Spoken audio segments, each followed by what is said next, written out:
can see the issues that were preoccupying young people, young Black people in the US, showed similarities to what we had gone through ourselves in Zimbabwe. Our own revolution, we started in 1963. That's what I would call the second phase of the Zimbabwe revolution. The first phase had begun in 1896 when the whites first came to Rhodesia, and they were starting to grab land from our ancestors. Our ancestors rebelled, and they had, fights and wars with the invading British colonialists, Cecil Rhodes, of which our country was named Rhodesia after that white man, who had taken land from us, him and his friends. So in 1963, there's a whole history for the Zimbabwean political movement.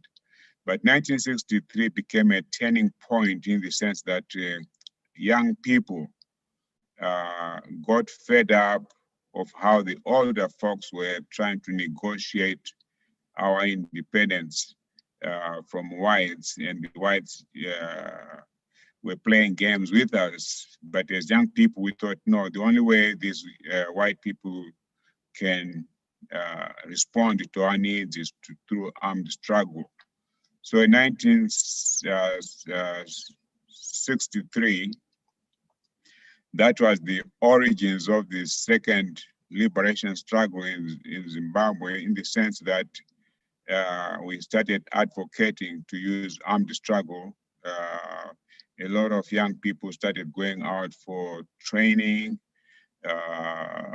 Others, went to Russia, China, Eastern Europe, because these were the countries that were sympathetic and understood our need, desire to have our independence. The Western world, the US, the Britain, they were on the side of the white people. So in 1965, I was involved with a community school where many of the young people who went for the struggle were recruited from. So I was under surveillance, and I was just about to be arrested, and I just managed to escape. I would say my spirits managed to whisk me away from the police, because some of my colleagues were arrested, and they spent the next 20 years in detention or in prison.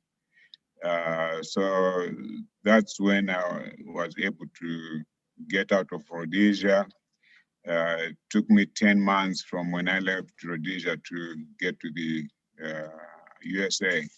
So when I got here to hear the formation of the Black Panther Party and the struggle that the Black people were doing, but the interesting parallel between what was happening with the Black Panther Party and with what we had done ourselves 3 years earlier was that it was young people, of which Bobby Seale and Huey P. Newton were the co-founders of the Black Panther Party.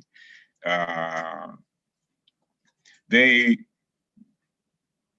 took a different position, from what the civil rights leaders were talking about, Martin Luther King and, the peaceful demonstrations and all that, negotiating for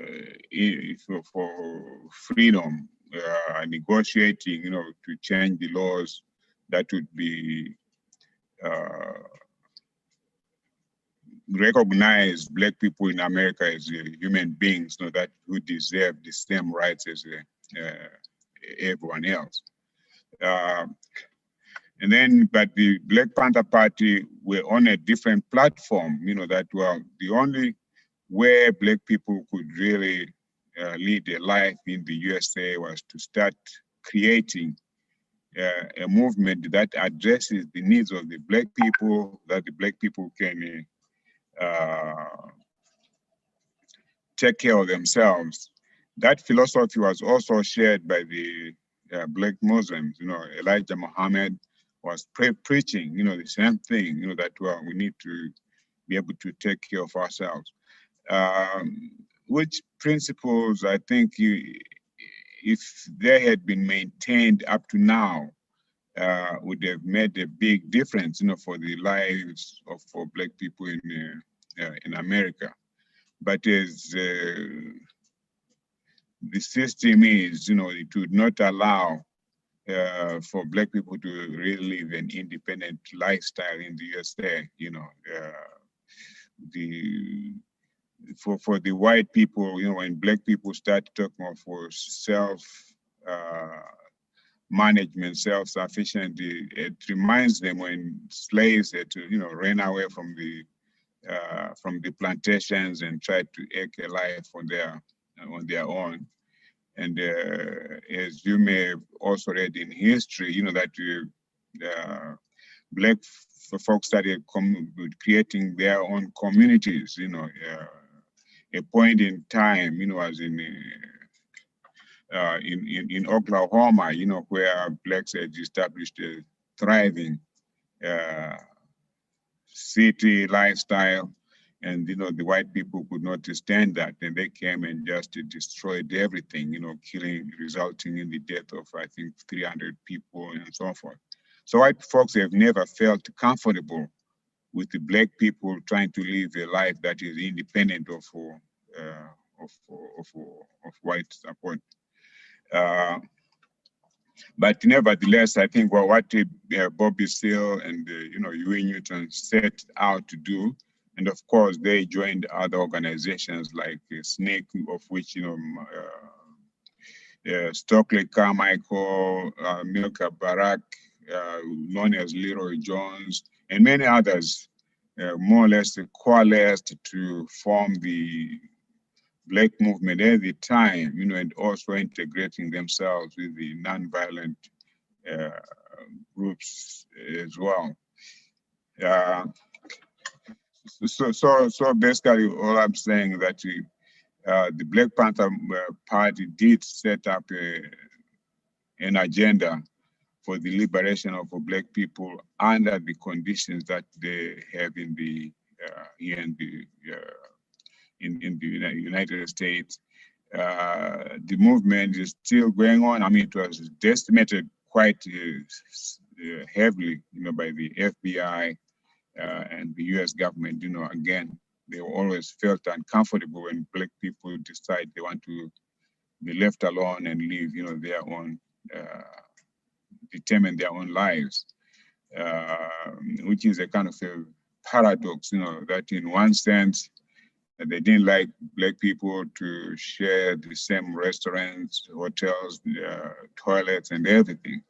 But when Black people say, okay, that's fine, we're now going to live separately, then they say, no, you can't do that. Then they kind of come and disrupt everything as well. And then the other part that was interesting for the Black Panther Party is how they saw themselves as an international group. They started, linking up with the struggles in Africa, and also linking up with the countries like Algeria, where Ben Bella, who had led this fight against the French. Is, if you go through your history, one of the early founders of the Black Panther Party,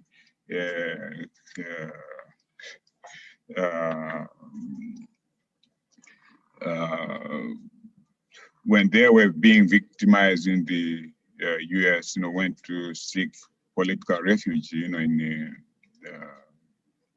Algeria, and some later on going to Tanzania and several parts of Africa. And it was easy also for Africa to provide that sanctuary to the Black activists in this country, because they understood the struggle that they were going through. So I'd say there are so many dimensions to the Black Panther Party movement, in the sense that whilst they looked at bringing about economic and political freedom to America, to the Black folks in America, they also internationalized their struggle, that the African people on the continent were able to understand what was going on.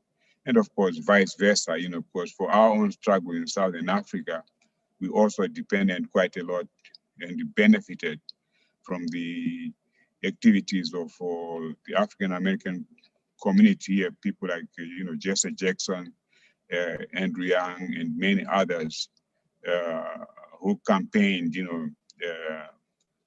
to the U.S. Congress and U.S. government, that the United States must change their policies on Southern Africa, and that helped us for our liberation. So that is really my comments on that. If you have any specific questions, you may want, as far as the history of the Black Panther Party, and from a perspective of an African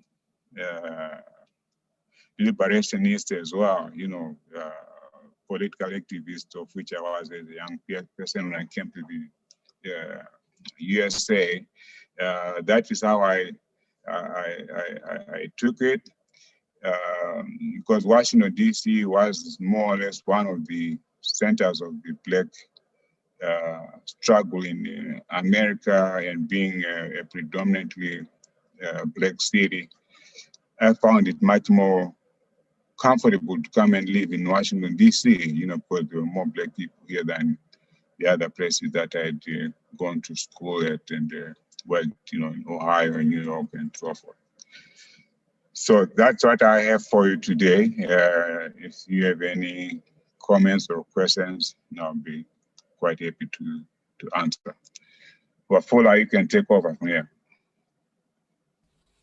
All right, thank you so much, Mr. Mapondera, for that overview. Hello, Wafula. Yes, so yes, I can hear you. I think maybe there's something wrong with your audio. Yvonne, everyone else, can you hear me? Maybe you can just comment on the chat section if you can hear me.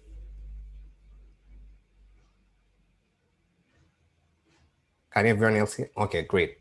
Yeah, so yeah, I think maybe Mr. Mapondera, it's your audio that might have an issue. But like I was saying, we can move on to have today's speakers for the call. We have Imran Ibrahim from Nigeria, Derry Anthony from Ghana, Roland Gassam from Cameroon, and Amara Jones from Sierra Leone. And in the meantime, if anyone has questions for Mr. Mapondera, you can go ahead and type them out on the chat section. Then we can circle back to them as we still have him on the call. All right, so up first, Roland, can you hear me? Roland Gassam from Cameroon. Hello? Hi, hello. Roland. Are you getting me? Yes, I get you. Are you getting me? Yes, go ahead. You have 1 minute. Thank you very much. Good evening, brothers and sisters. So let me introduce you, extend you I love Black People Cameroon report. Date on March 26, 2021. Period under review from March 20, 2021 to March 26, 2021.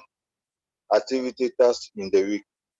A successful Zoom meeting was held on Saturday last week. Augustine Mpande thanked everyone who attended last Saturday conference call. Preparation for This conference call started when Augustine Mpande posted confirm link. We encourage everyone to confirm attendance of this conference call session now by postponing the screening movie schedule for Saturday 26, 2021.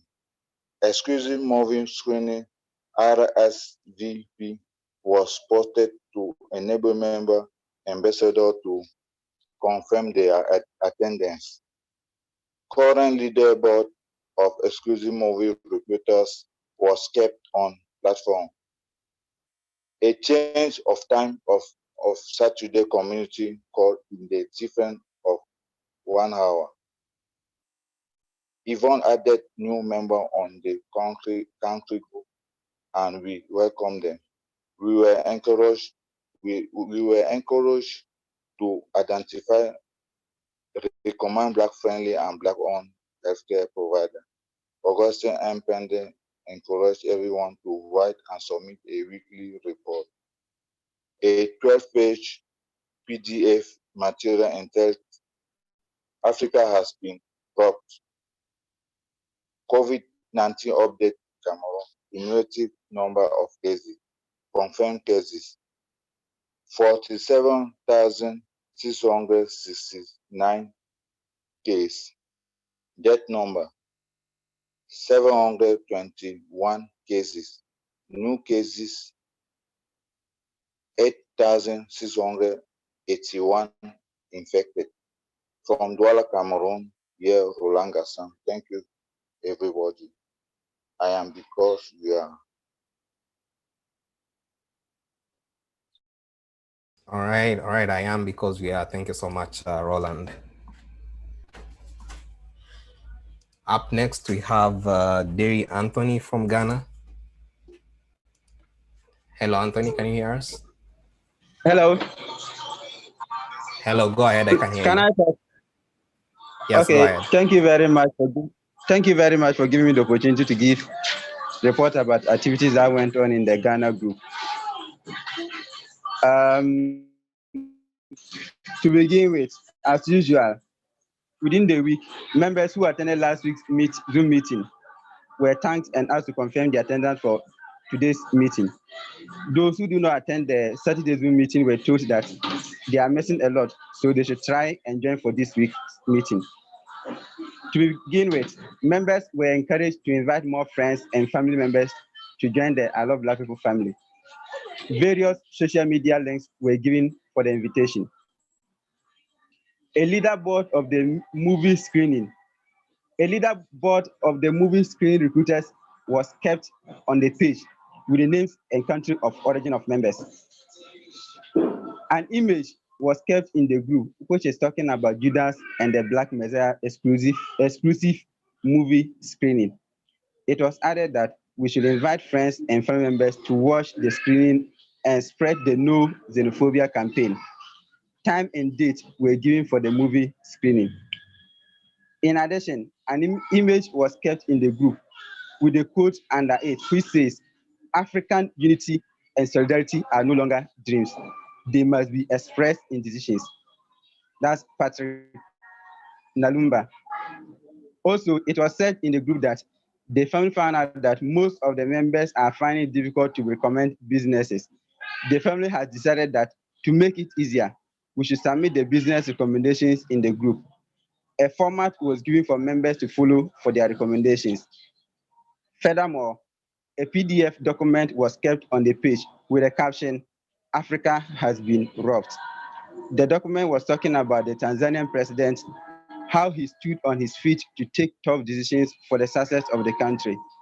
The document also talked about how the whites come in sheep clothing, but are wolves ready to devour the African continent.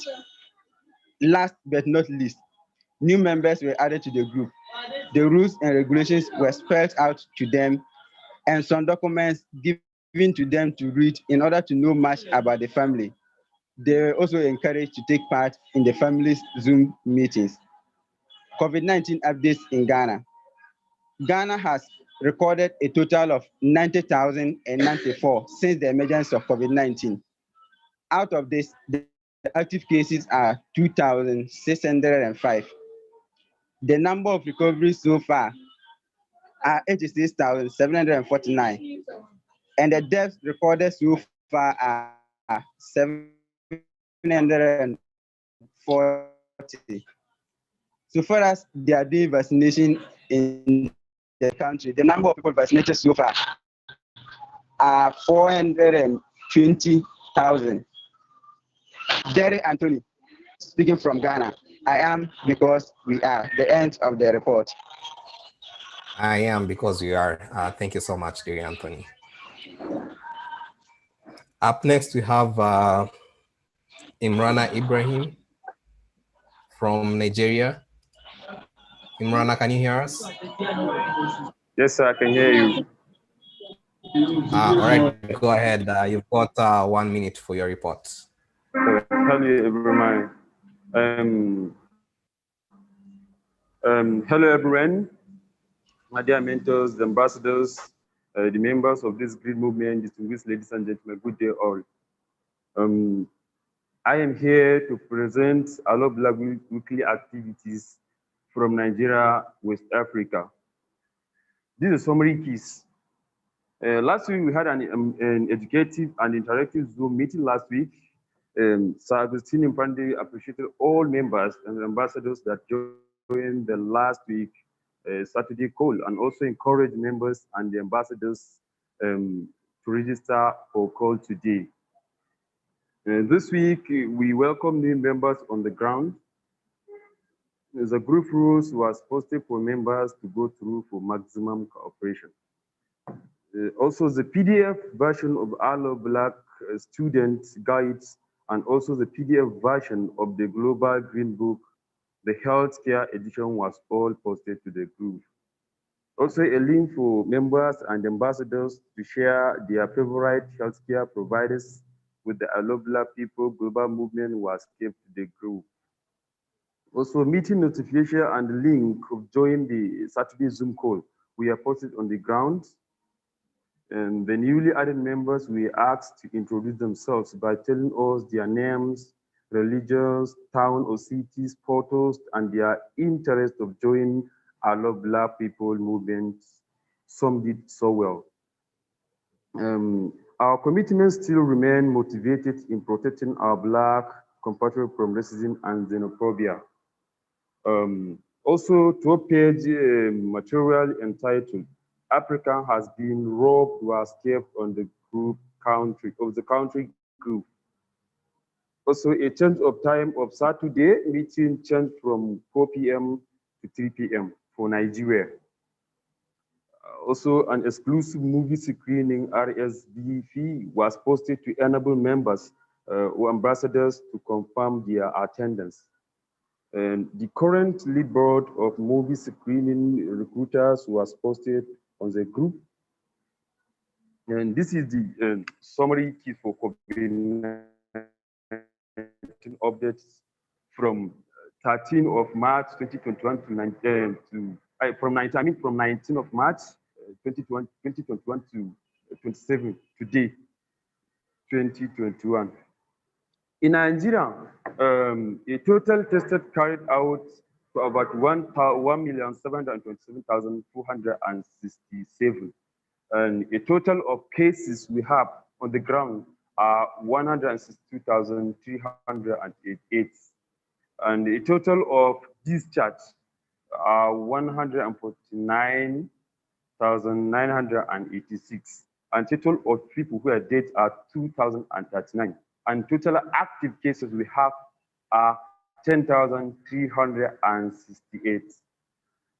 On the 26th of March today, 113 new cases were confirmed and the 3 days recorded. And total of quarantine, not specified by NCDC. And total of discharge from quarantine were not specified. The infection rate is on the increase really here in Nigeria. The most populated state in Nigeria is Lagos, with the following data recorded. Confirmed cases are 57,501 there in Lagos, and cases on admission currently are 81. And cases on admission are 81. And the cases that were discharged are 56,990. And those who were dead are 430. This is summary cases from Lagos State, followed by Federal Capital Territory Abuja with the following data recorded. The confirmed cases there in Abuja are 19,603, and the cases on admission are 2,382, and cases of cases of discharge are 17,064, and cases those who were dead, case date are 157.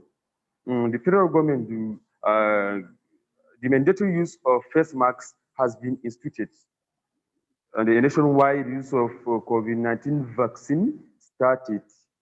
Here in Nigeria, we received a total of 3.98 doses of COVID-19 vaccine shipped by COVAX from China.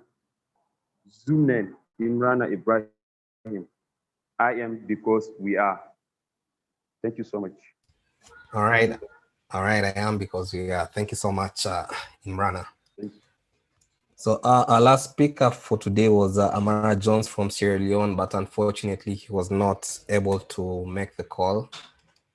And from the chat section, Mr. Mpondere, I see we have one question. Adamu Yusuf, who's this is their first meeting, so they're basically asking about clarifications about this meeting, and maybe you might just touch a bit about our movement for those people who have joined the meeting for the first time.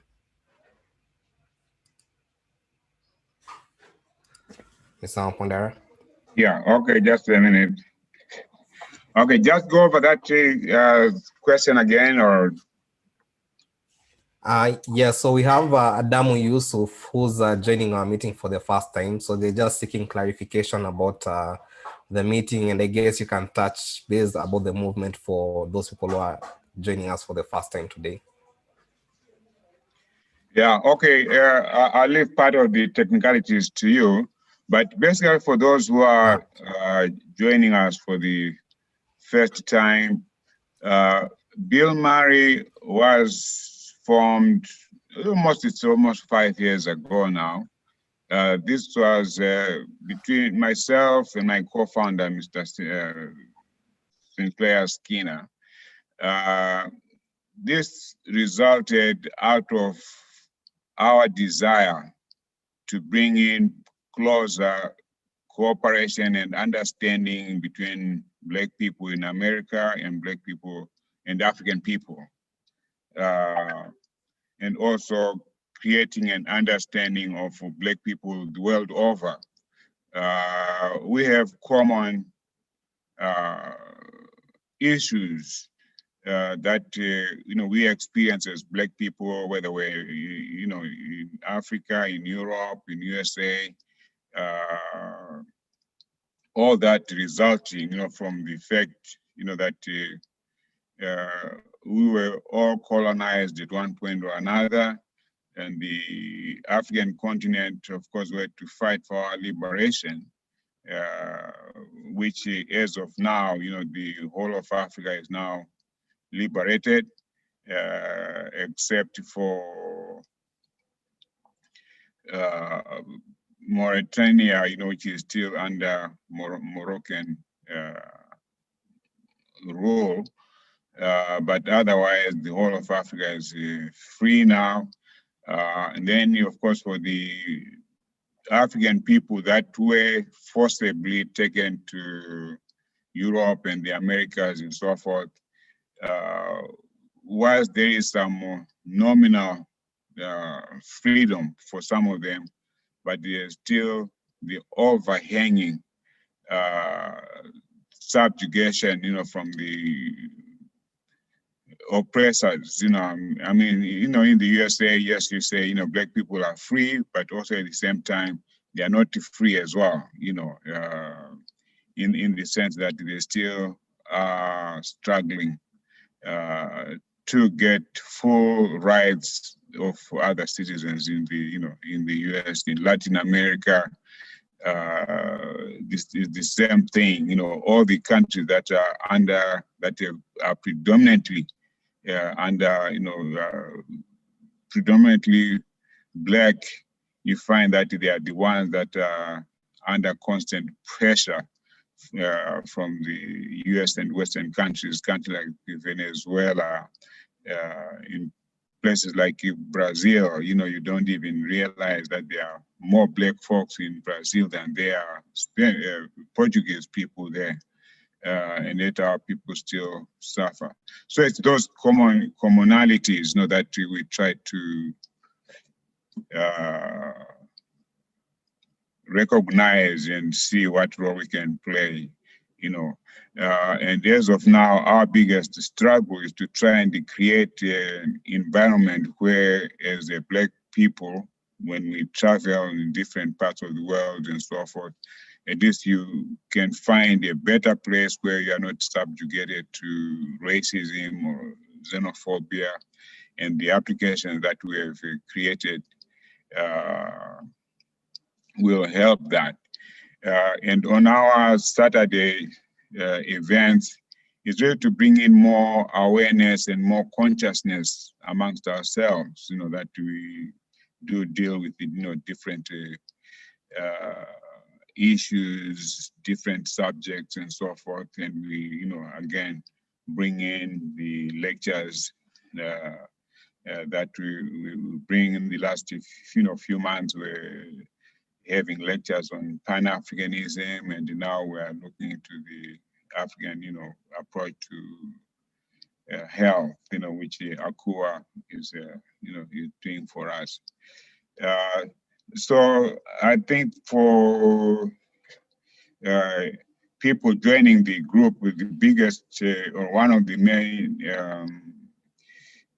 advantages that I think you have by joining is that you are linking up with other African people from different parts of Africa, different parts of the world. I know that during the colonial times, you say, well, I'm from Nigeria. You really don't realize, you've got common issues, with people in Ghana or in Tanzania or in South Africa and so forth. So the I Love Black People movement makes us all feel we are part of the same family. So again, I want to welcome you, to joining us, and I'm sure you'll find your association, with our organization to be rewarding, to be educative, and enlightening. Okay, if you have any further questions, of course, you're always, welcome to bring them, and we can clarify further. Okay, Wafula, you can take over. All right. Thank you so much, Mr. Mapondera.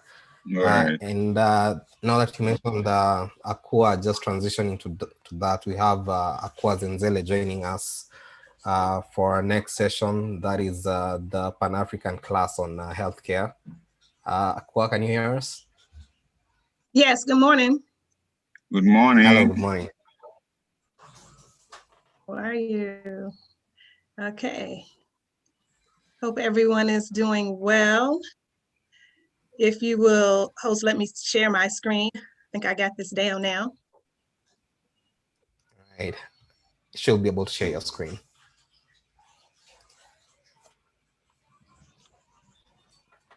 Yay. See, I had it already up this time.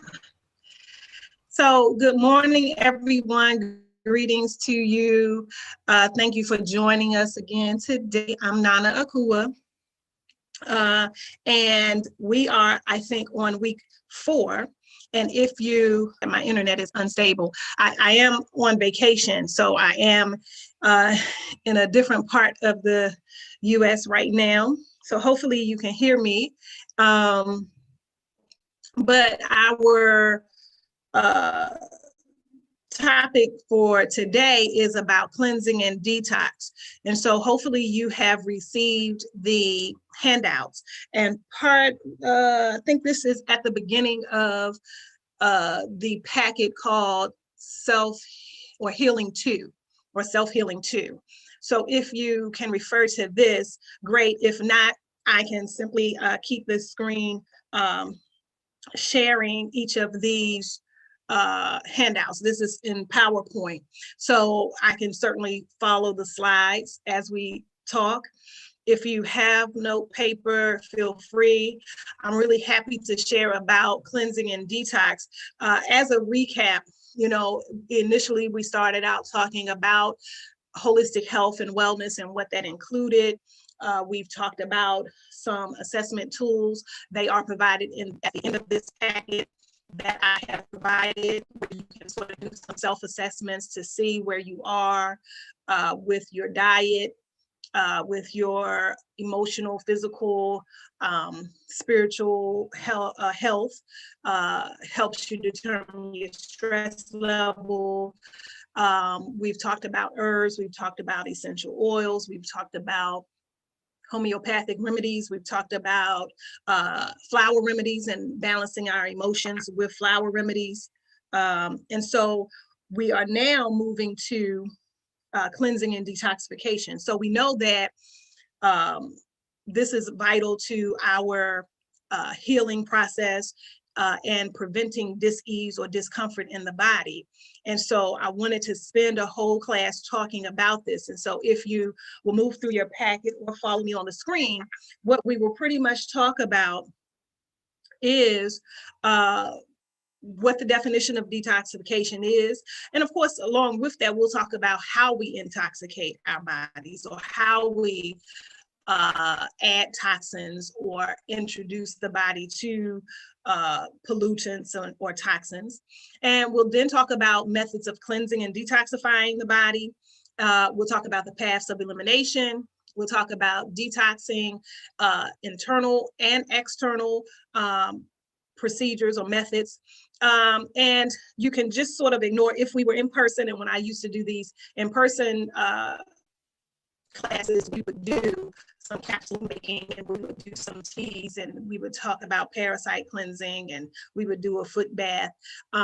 So I'll pretty much just sort of talk about that so that you can sort of do those things on your own, or at least know how to or what to do. So initially, let's talk about what is detoxification. I'd like you to, you know, read this definition, but also just sort of think what you feel detoxification is, and if there is a difference, or if you've ever distinguished a difference between cleansing and detoxification.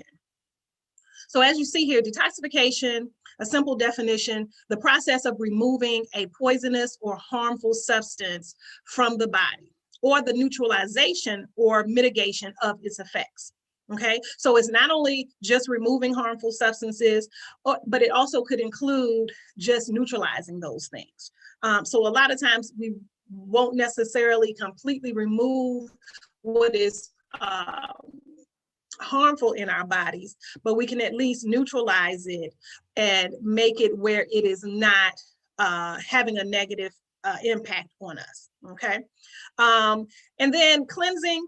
Even though I usually use these words interchangeably, cleansing is the process of making something thoroughly clean, ridding the body of unhealthy, unnecessary substances, cleansing by washing, okay?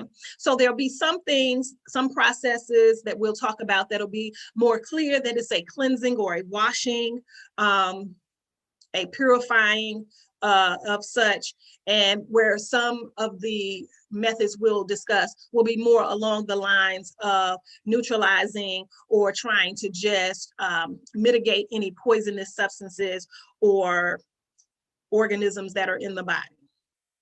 But for the most part, and for general purposes, I usually use these words interchangeably, okay? But I wanted to give a working definition of the two. Symptoms and side effects, there's always going to be some symptom or outcome or side effect of detoxification, right? So sometimes it's a little off-putting. People don't understand. They didn't realize that it's going to be, in fact, some unpleasant, or I don't really want to say negative, but some side effects or symptoms. These things include body aches, headaches, body odor, bad breath, weakness, purging, skin rashes, fatigue. And it may vary in people in terms of what exactly may occur. But just know that these are normal. These are typical side effects, because as we cleanse the body and remove things that are harmful, the body has to adjust itself to the removal of those things. And so you may experience some unpleasant outcomes. But just know it will get better. It's just the process. So if you do a fast, or if you do some other type of colon cleansing, like a colonic, or you take some internal herbs that have a laxative effect, for example, you may experience a slight headache, or you may have some fatigue. These are very normal, okay? And you'll see in the box here, there are different methods of cleansing. You may use herbs or homeopathics. You may undergo a few days or a few weeks of a detox diet. You may do fasting. You may do different detox body or foot baths. There may be different massages that are used to detox or cleanse the body, and also skin brushing. And so we'll talk about each of those cleansing methods a little later, but let's talk about the paths of elimination. Okay, so a lot of times when we think about cleansing, most people strictly think about the colon, having a bowel movement. However, the body has 5 paths of elimination. Okay, the kidneys, the liver, the colon, the skin, and the lungs. So in addition to making sure we're moving our bowels and getting rid of solid waste, we have to make sure that the blood is cleansed and purified. We have to make sure that the fluids, such as urine going out of the body, are moving out as necessary. We have to make sure that we use good products on our skin, and that we do different baths and we do skin brushing to purify the skin. And then we also have to address cleansing or detoxifying the lungs. And a lot of times that is done with conscious breathing exercises, deep breathing, fire breaths, things of that nature. So we have to make sure that all of our paths of elimination are addressed when we're doing a cleansing, and not just simply taking say a herbal colon cleanser and consider ourselves cleansed. And again, we may use herbs, we may use foods, we may do juicing, we may do essential oils to cleanse these various paths of elimination.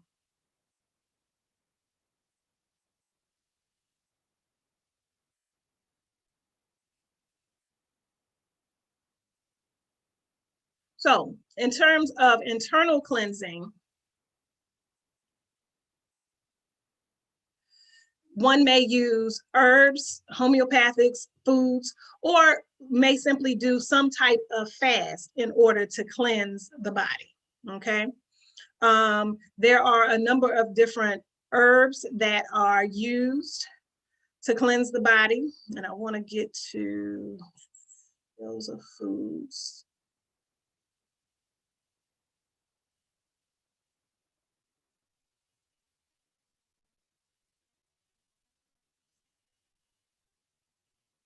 Okay, so there are herbs such as what we would consider purgative body, Cascara sagrada, senna,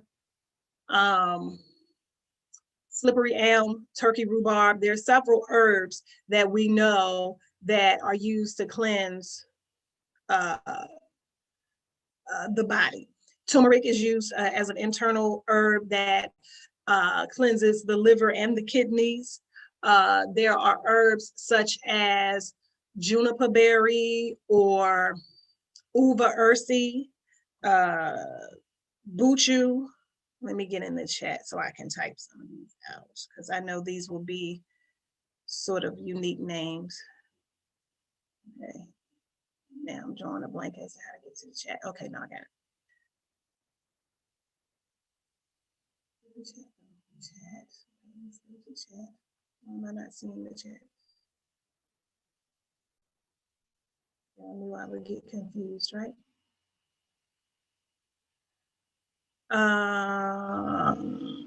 Is the sharing the screen? Can I? Okay, not sure if I can do the chat while I am sharing the screen. I thought I could. I thought it was going to pop up here at the bottom, but maybe it's here at the top. But I was going to spell out some of these, herbs. But if you are writing these things down, uva ursi is a herb, UVA URSI, 2 words. Uva ursi, buchu, BUCHU. These are herbs that are good for the liver and kidneys. Specifically, I mentioned a couple for the liver, turmeric. I think I mentioned another great herb for the liver is milk thistle.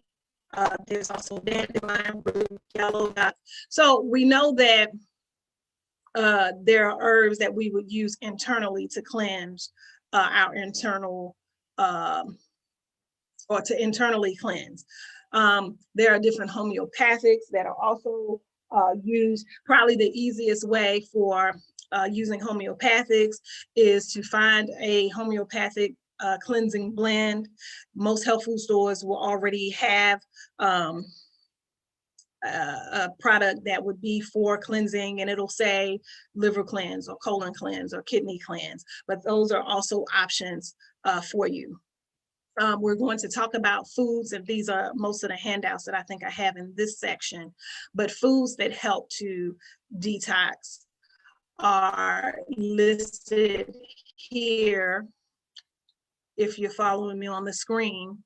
Detoxing vegetables, and I really like that this class and even the next class about nutrition, because no matter where you are in the world, you may not have access to all of these items, but whereas some herbs may be more traditionally used or indigenous to certain parts, and I'm referencing probably ones that are more easily found here in the US, we know that these foods may be more widely available. And so it's good to be able to know which foods you can use to cleanse the body. So in addition to enjoying them for taste, you now know how you can use them for your healing and for your detoxification.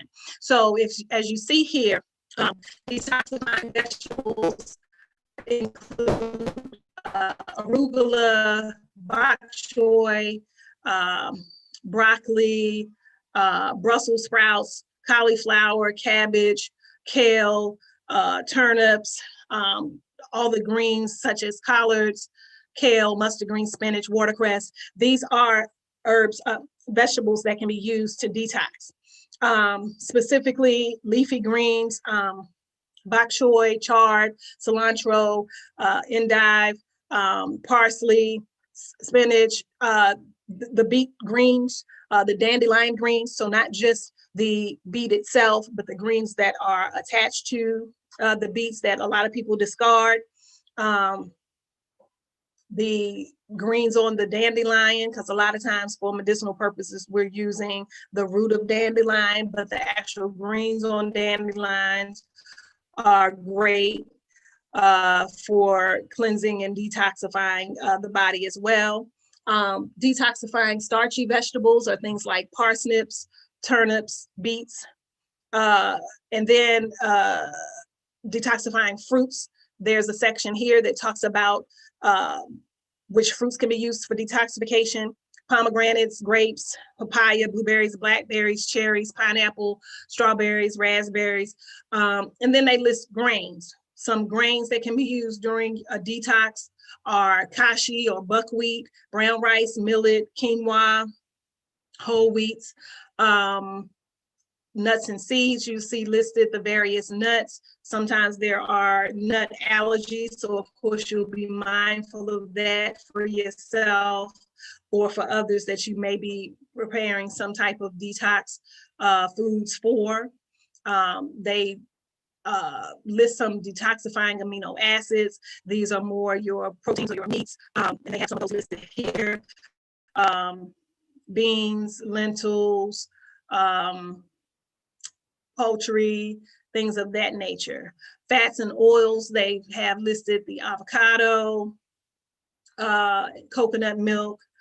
So this just sort of gives you a guide that if, for example, you were doing a detox diet, and even if you were still eating foods and not just doing, say, a liquid fast or juice fast, these are foods that you could simply steam and consume and exclude any other foods. No added, sugars or heavy sauces, maybe only some herbs and spices for your seasoning. But these are foods that you can use that would assist in your detoxification process. More options here, foods that cleanse the liver specifically. So if you, and let me just add here, the liver is very resilient. It's a very resilient organ. It can regenerate itself. It takes a really bad beating from most of us. If you overconsume alcohol, if you have a lot of prescription medication or pharmaceutical medications that you take, or if you've had a long-standing history with having to take certain prescriptions. So even if you're just taking one or two, but you've had to take certain prescription or pharmaceutical drugs for years, all of these things kind of wreak havoc on the liver. And as we discussed our emotions last week, right, we also know that if you've had a lot of deep-seated, long-standing anger, that also impacts the liver.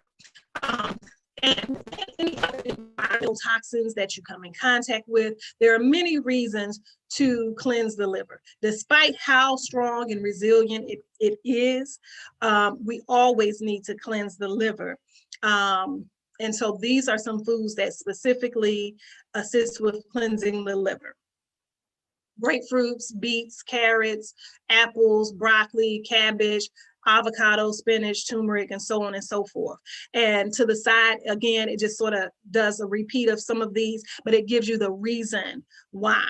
So for example, cilantro is a versatile herb, but it's really great for removing heavy metals. Okay, so if you suspect any lead in your body, any mercury in your body, any cadmium, any other metals and such that you've come in contact with from environment, from tooth fillings, from eating a lot of fish that may contain mercury, from getting vaccinations, inoculations. A lot of the vaccinations and things contain mercury and other metals. So cilantro, for example, would be a good option. It overall helps with the liver, but specifically helps remove heavy metals, from the body. So each of these just explain why each of these have such a powerful impact on the body. Garlic, I can't personally take the taste of too much garlic, but garlic is an excellent, food/herb or spice to add to your diet. We know that it contains sulfur compounds that help activate enzymes in the liver, which is how it helps to cleanse the liver. We know that it helps to then therefore protect the liver. But of course, we know garlic helps lower blood pressure. We know that it fights off infections and kills certain disease-causing microorganisms because of its antibiotic properties. So we know that garlic does a lot of things for a lot of reasons, but in this case, we're highlighting its effect on the liver. Okay, so this is just sort of a reference for you. Turmeric, a lot of people do a lot of turmeric and maybe using it strictly for its anti-inflammatory properties, but also understand that it's excellent for protecting against liver damage or helping the liver recover when it has had a lot of damage and abuse to it.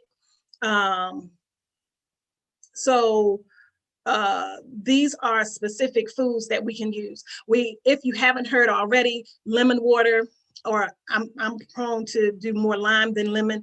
Lime is more alkaline than lemon, but starting the day with lemon water or lime water is an excellent way to detox the liver and just sort of start to regenerate the body.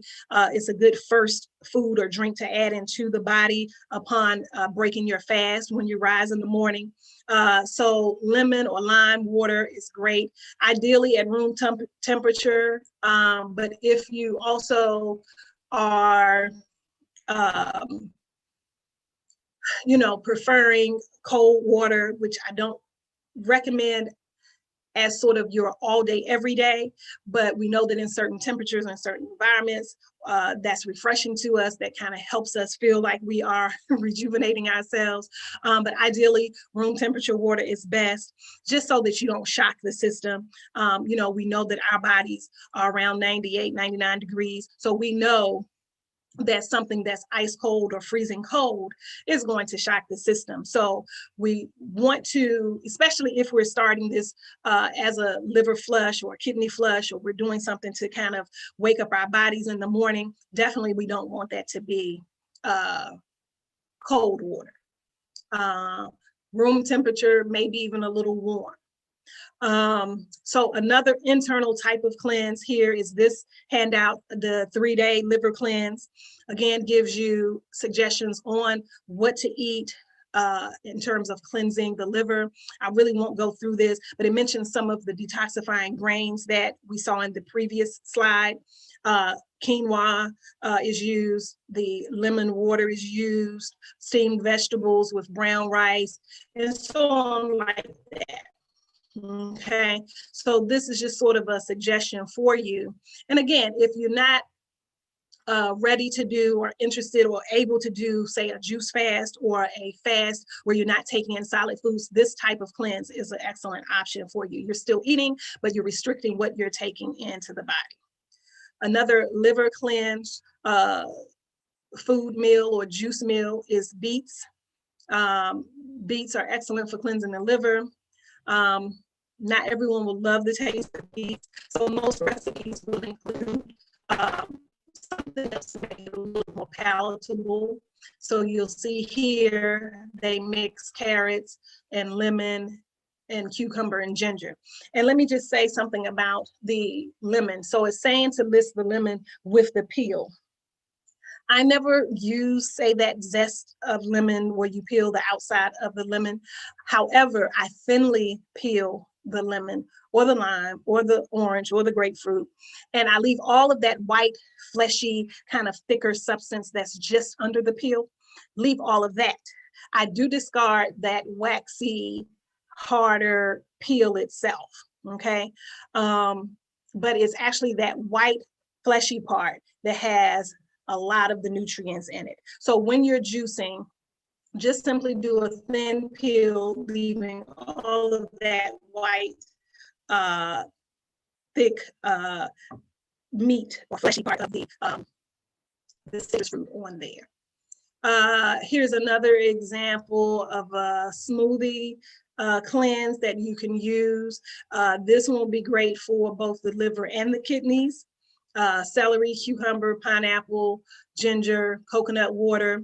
Another simple recipe of how to do sort of, and this will be along the lines of a liquid fast or juice fast, or liquid meals if you were doing a cleansing and not taking in solid foods.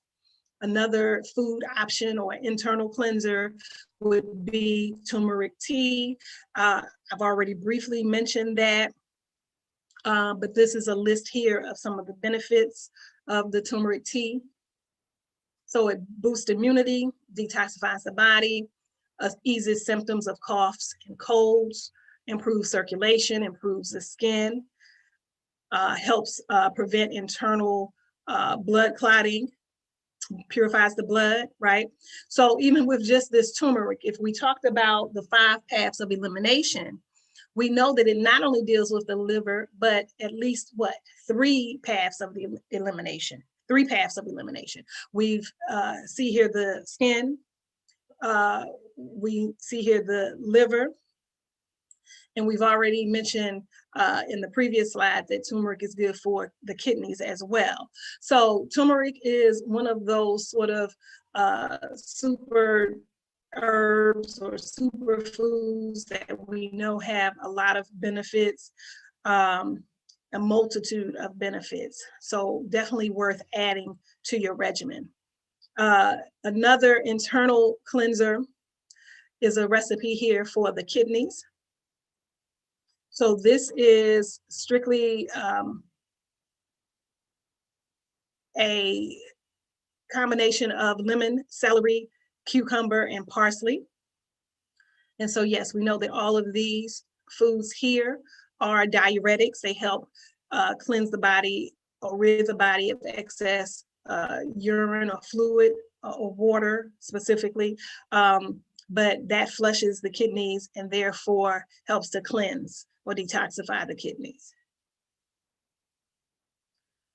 Other internal cleansers, these are specifically those for the colon.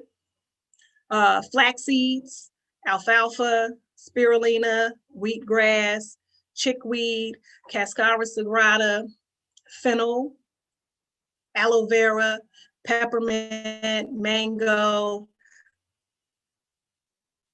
live or active culture yogurts. That's what a probiotic yogurt is, where it has live. You'll see it on the package where it'll say live active cultures.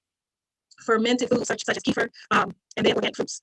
And they list a number of these that help. I'm getting another message. I hope that you can hear me well. I'm getting sort of some messages on my laptop about connection and quality and whatnot. So hopefully you can hear me well. I'm not sure. But yes, certain foods that are high in or have high fiber content and have natural, what they call pectins or fibers, apples, grapes, pineapples, papaya, all of these, even grapefruit, I don't think is mentioned here, but grapefruit and apples, for example, have pectin, which is sort of a natural fiber, and those are good for cleansing the colon. But other things as well, the papaya, the kiwi. So again, I think if not all of these things, a lot of these foods I know can be found in different parts of the world. So just be aware of which foods can in fact cleanse the body. I think I want to go back to, so we've talked about things that internally cleanse the body. Let me take another moment to just say how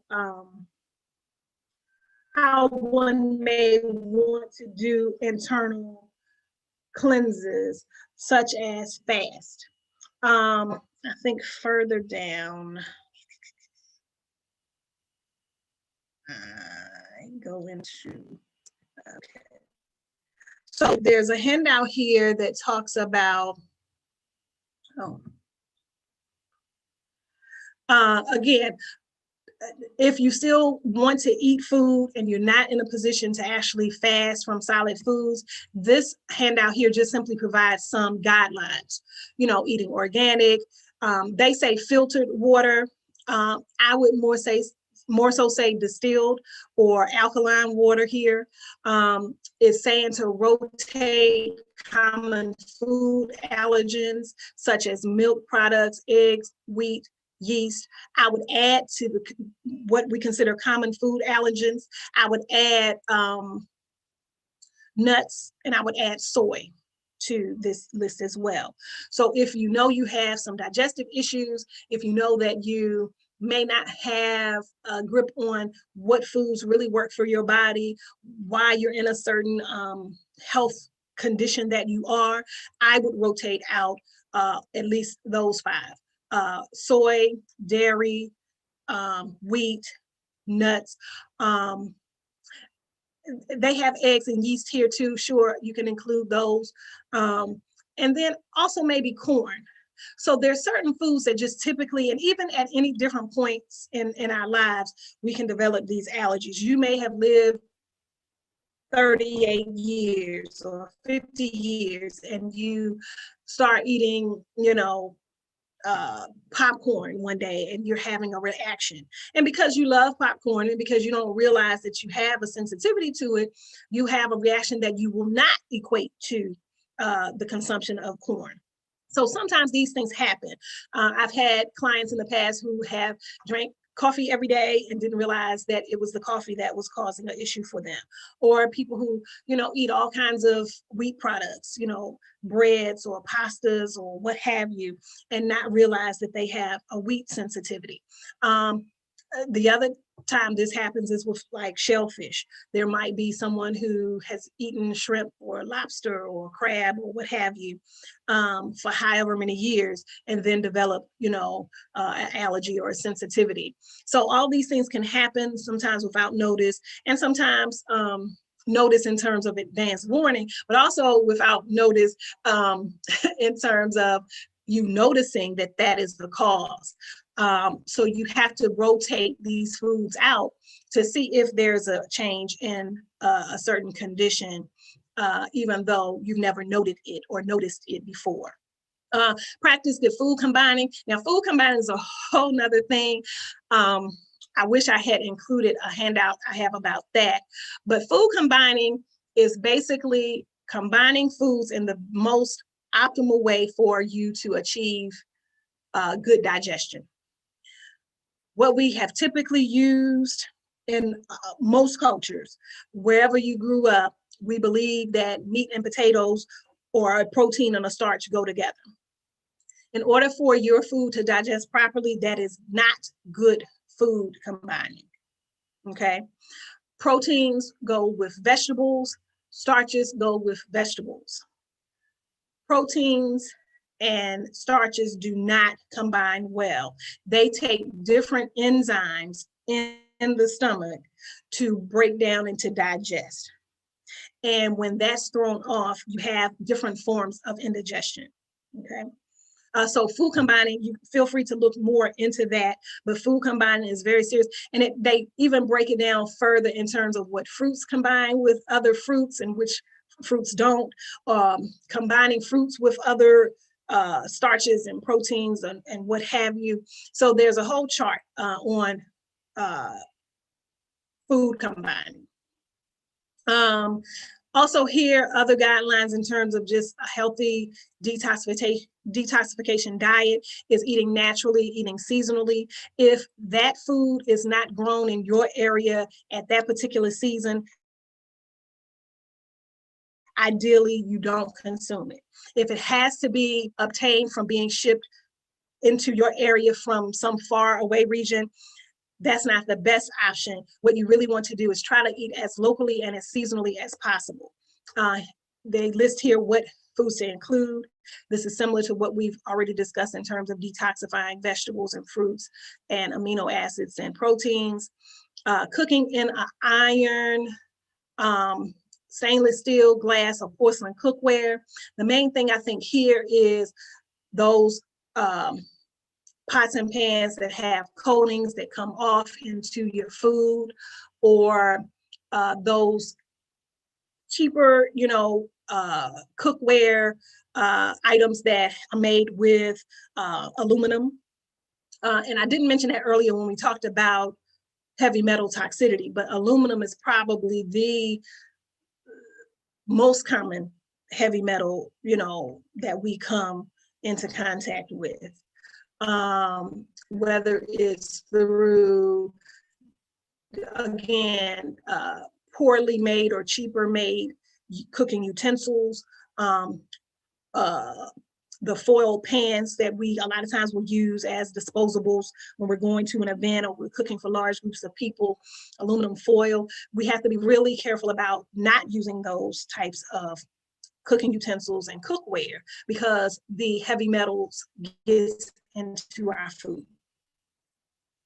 Also, avoiding or minimizing red meats, cured meats, organ meats. These things are very hard to digest and usually just intoxicate the body. They just add toxins into the body. A lot of times if the body has much difficulty digesting and breaking down. Same thing with refined foods, canned foods. In terms of not having access to fresh vegetables, I always suggest frozen vegetables as opposed to canned, just because they're not in that kind of can. That tin can that has some aluminum in it. They've added salts and other preservatives to allow it to be canned for X number of months or years. Avoiding salts and sugars, saturated fats, and again, either avoiding altogether or minimizing coffee, alcohol, and nicotine. And these are things that you really should do anyway. I usually do relaxation and rejuvenation retreats where I take groups of people and we go on a weekend retreat. I plan the meals, I restrict what we eat, do some food prep and cooking demonstrations to kind of teach people to eat well. And of course, with that, we don't do sugary foods, salty foods. We don't do coffee. We don't do alcohol, and sometimes, even if you don't realize just how dependent you are on certain foods during a weekend like that, it becomes very apparent. I was just retelling the story during a recent class, is that I remember having a retreat and there was one person in particular that was just having such a hard time, and some of them were the common detoxification side effects that we mentioned earlier. And I think the main thing for her was she had a headache. And she just really wasn't prepared for this type of retreat. And was not happy until someone took her into town. We were in the mountains, but there were regular stores nearby. But usually when I do a retreat, it's sort of a self-contained type of thing. I bring whatever therapist for massage or facials or for acupuncture or whatever the case may be. And I bring all the food and prepare the meals, and we kind of stay to ourselves. And we go about the business of healing. But it took someone to take her to get some coffee and I think burger and fries before she felt better and behaved better, because of course she had given us all of it with her discomfort. And that of course was a learning moment for me, because I then had to put more effort and time into explaining to people what it was and what that meant and what their expectations should be. And then if there was just something that they had to have, that they should bring it. Not for the whole group, not to flaunt it in front of the group, but to just make themselves more pleasant and tolerable. So sometimes we don't realize how much of an impact these types of things have. I guess avid coffee drinkers do realize that, and they know that they're a whole bear in the morning if they don't have their coffee. But sometimes people that think they're just doing things in moderation, or they could take it or leave it, when it is taken from them, they really get to see firsthand, how they are without it and how their bodies respond. So practicing these detox diets that kind of eliminate these things or rotate these things, I think will be a good self-evaluation to know really where you are with your diet and what you can do or what you can do without, I should say. So these are just some guidelines for how to do a detox diet. This is another example of still eating, but it's giving you direction on what to consume for your breakfast, your dinner, your lunch and your dinner, and then what in between, how to start the day. You'll see here again, the lemon and water is mentioned as previously stated. And what I will add to a regimen like this is what we haven't talked about yet, and we were going to get to this and I'll go back to it, but let me step into the external ways of detoxing. The skin is our largest organ, okay? And a lot of times we do not consider it when we're doing a cleansing or a detox, and we completely overlook it. And we only think of it after we've done that colon cleanse or after we've done that fast and the skin breaks out, or you notice what looks like adult acne, or you get rashes, or you get bumps on your face or other parts of your body, or boils or cysts or abscesses or things like that. A lot of times that is strictly just because the body is throwing off toxins and just cleansing. It's natural, it's normal, excuse me. But what we also have to include in our cleansing regimen is skin brushing. We'll talk about baths and other external ways to detox, but let me just add here about skin brushing.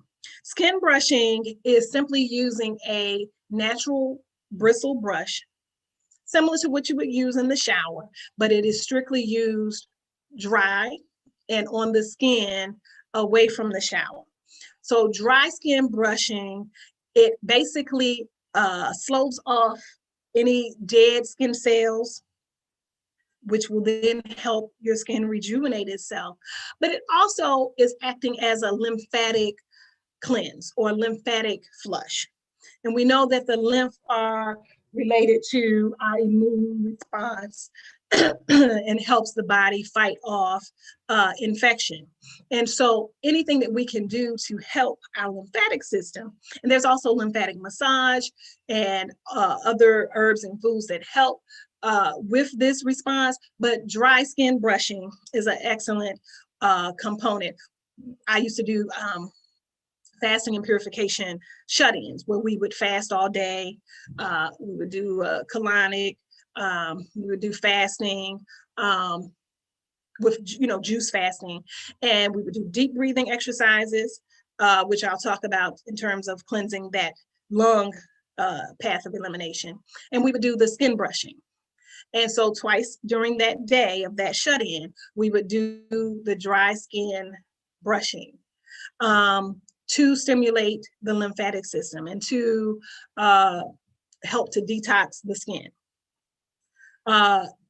This is something you would add to a detox. Excuse me.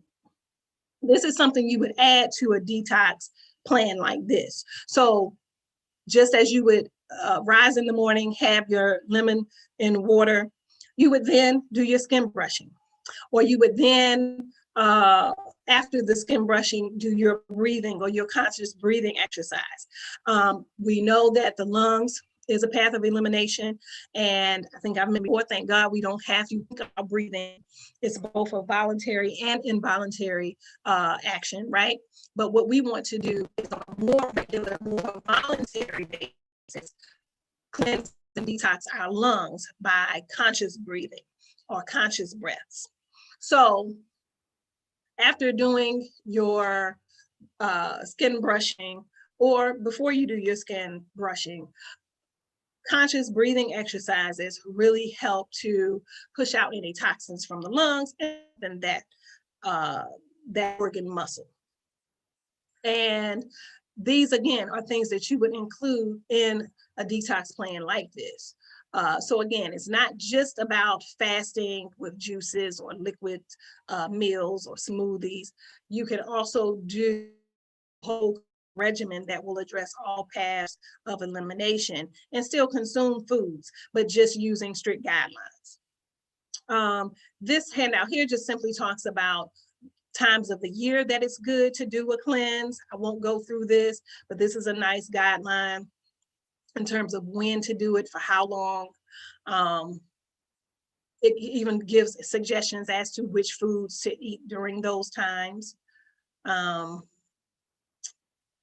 Another internal way of detoxing is to eliminate sugar, or to be at least mindful of where sugars are. Sometimes we have what's called hidden sugars, where we don't realize there are sugars in our foods. And some are obvious here at the bottom, right? But some not so obvious. But some people wouldn't think that sugar is in crackers or in ketchup or peanut butter or sausage or what have you, right? So the first thing is to just be aware of where sugars are. And then being able to avoid certain snacks, which is the box above it, avoid sugar foods and snacks. And also knowing or being able to identify sugar substances that are added to food that may not say sugar. So if you see something that says sucrose, you know that that's our regular white table sugar, sucrose. That if you go someplace and you know there's sugar in a container for your coffee, or there's sugar in packets, we know that that's sucrose. We know honey, corn syrup, or high fructose corn syrup. These are all, you know, sugar in syrup, or sweet syrup, or whatever you want to call it, that we'll find in foods. Artificial sweeteners like aspartame, oh, there's another name that I can't get right this second, but artificial sugars will be sucralose, aspartame. These are what's in your Sweet and Low and your Equal and all of that, those yellow, blue, and pink packets. We want to avoid all of those. Maple sugar, malt syrup, fructose, dextrose. Just know these are all sugars. Some better than others, but it's all about knowing these are still all sugars. Fructose, I'm okay with, but because it's just simply fruit sugar. However, if you're diabetic or if you're trying to lose weight, there are still times that you still would not consume even fructose or even fruit sugars or even fruit. If you're having a really bad time trying to cleanse the body of yeast or candida, you would need to even restrict fruits. If you're trying to keep your blood sugar down, there are certain fruits that you would avoid. Some people love honey, you know, think that honey is the best thing. While it may be slightly better than sucrose or table sugar, it's still a very high glycemic food. So it will spike your blood sugar. Some people use local raw honey for allergies or asthma and different things, if that works for you, but ideally not something that I have a high regard for. Agave nectar, stevia, xylitol, these are natural sweeteners that I typically recommend for or would suggest that people look into. This 1-week cleansing and detoxification program, this is another example of how to do a detox cleanse and still consume food, but it gives you sort of guidelines again, tells you sort of what herbs you can use to cleanse the colon, and it also gives you suggestions on, and I'm sorry, it's so crooked, gives you kind of guidelines like the other one, where it just kind of gives suggestions of what to eat. This is another one, action for high energy living. Just again, just other resources for you to use. And this one is more like what I was mentioning before, where you're not just focusing on what you're taking in terms of food, but you're combining other things. So this one, for example, combines meditation. It combines certain vitamins and supplements. So just like I was suggesting, adding the skin brushing or adding the breathing exercises, you can kind of create your own plan and say, okay, this is what's doable for me, and this is how I can cleanse my body and still eat solid foods, but focus on all the paths of elimination. So let me just go back a minute to external ways to detox the body. Okay.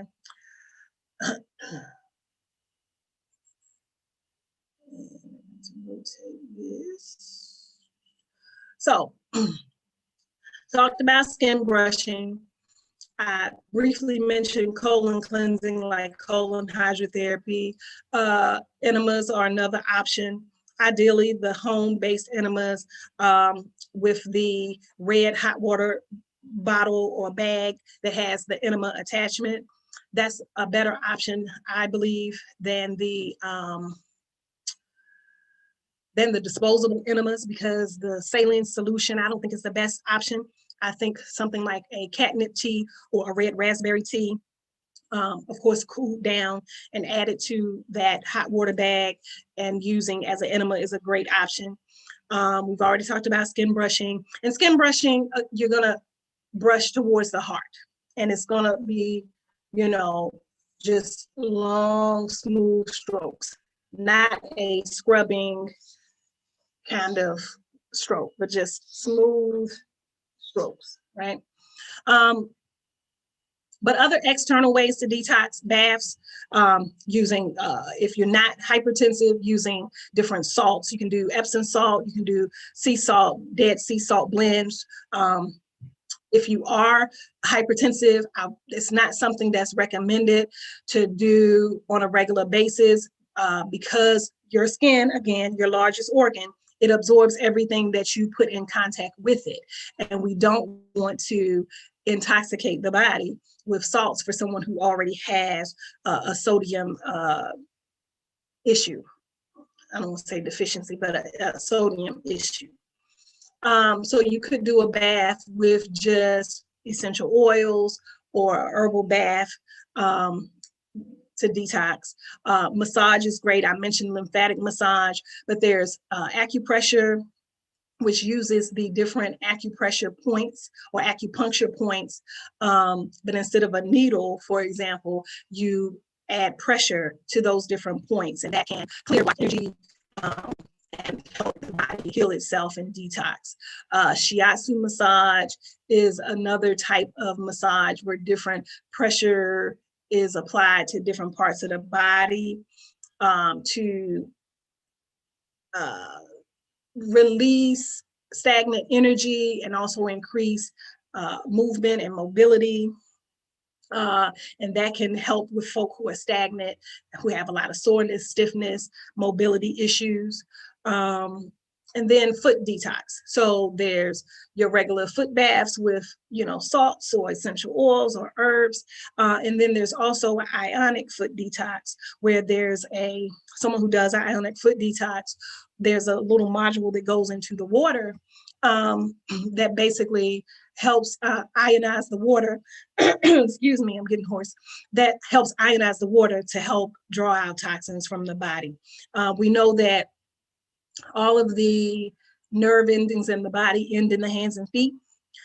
If you've ever had sore feet, you know that it's miserable if you have foot pain or if your feet ache. So it's not a pleasant thing. So in reverse, you know, if we take care of our feet and soak them regularly, do detoxes through the feet, that can also give an overall healing effect to the body. So I don't know if anyone has any questions. I don't think there are any questions in the chat. That is great. So let me skip back down and not all of these handouts I focus on today. So we've talked about how to detox all of the paths of elimination. So let's talk about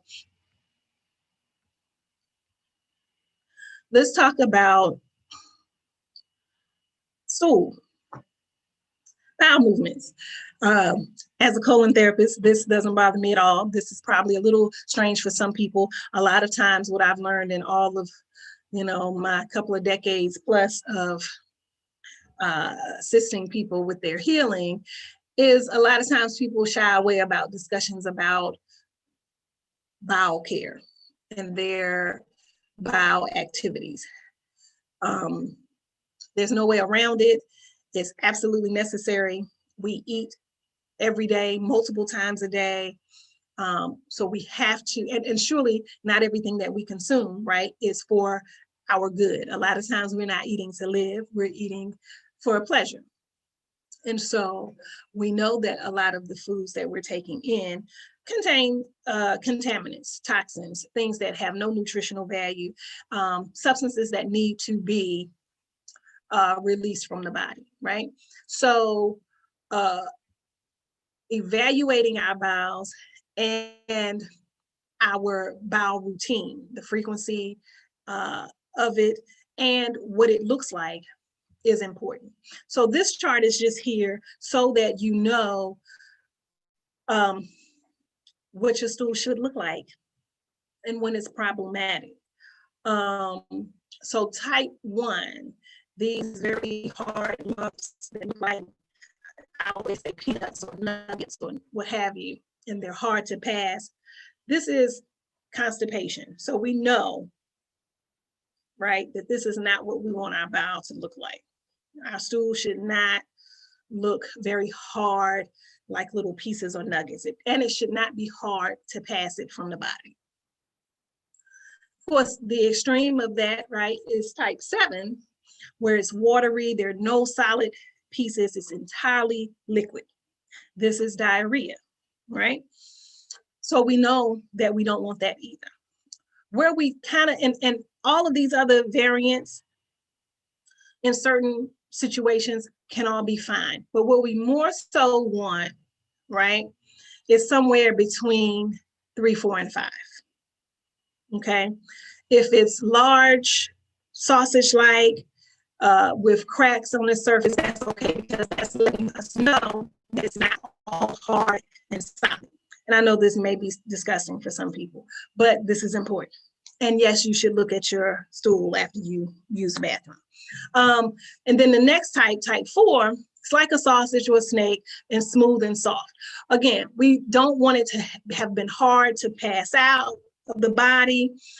So you can give it, so even if you don't feel like you were straining, or you don't feel like you can really evaluate what it looks like, when you do look at it, this is, you know, how you determine the nature of it.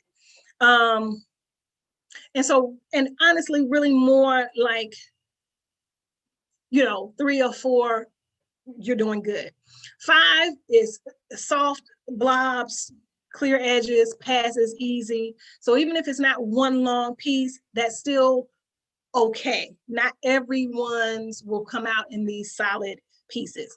But so somewhere in this middle range is where we want to be, okay? If your stool is always hard lumps, or always big lumpy like 2, or if it's always very loose and you never get solid pieces like 6 or 7, you really should consult someone, keep a food diary, keep a bowel movement diary, and really evaluate what you've been eating, how much water you've taken in, and what your stools, you know, are looking like as you change your diet.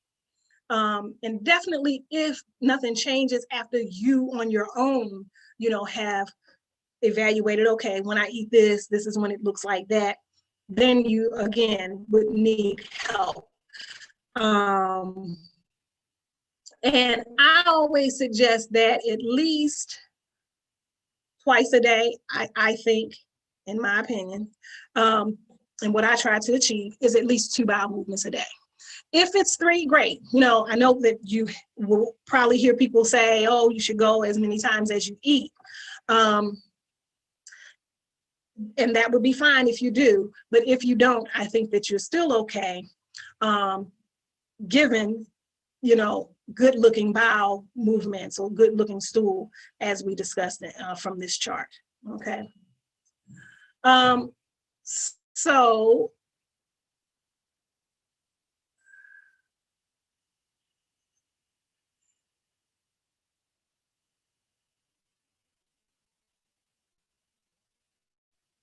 this is sort of just a recap, this page. Just take a moment and look. And I would like, you know, for you to just be able to be confident that you know in each of these areas something that detoxes the liver, a method to detox the skin, a method to detoxing the kidney, the colon, and the lungs. Another thing that I didn't mention about the skin that I treated myself last night to a facial, which could also very well be used all over the body. But clay packs, I make a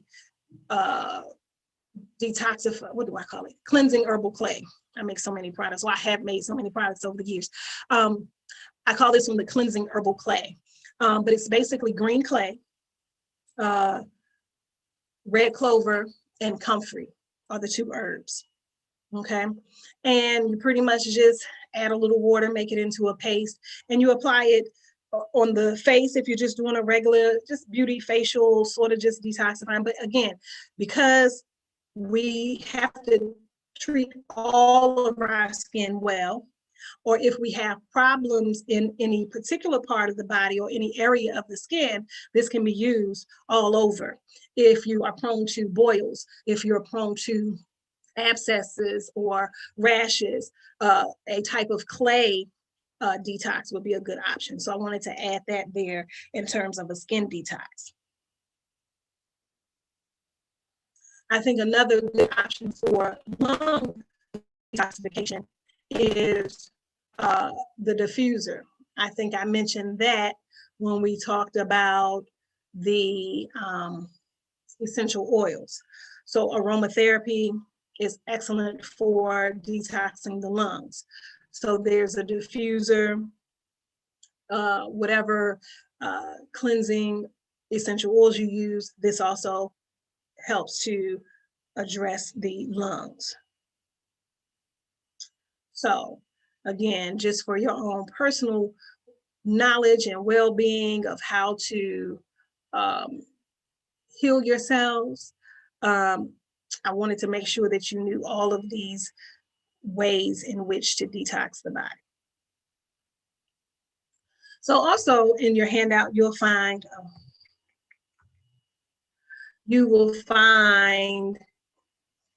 this handout here.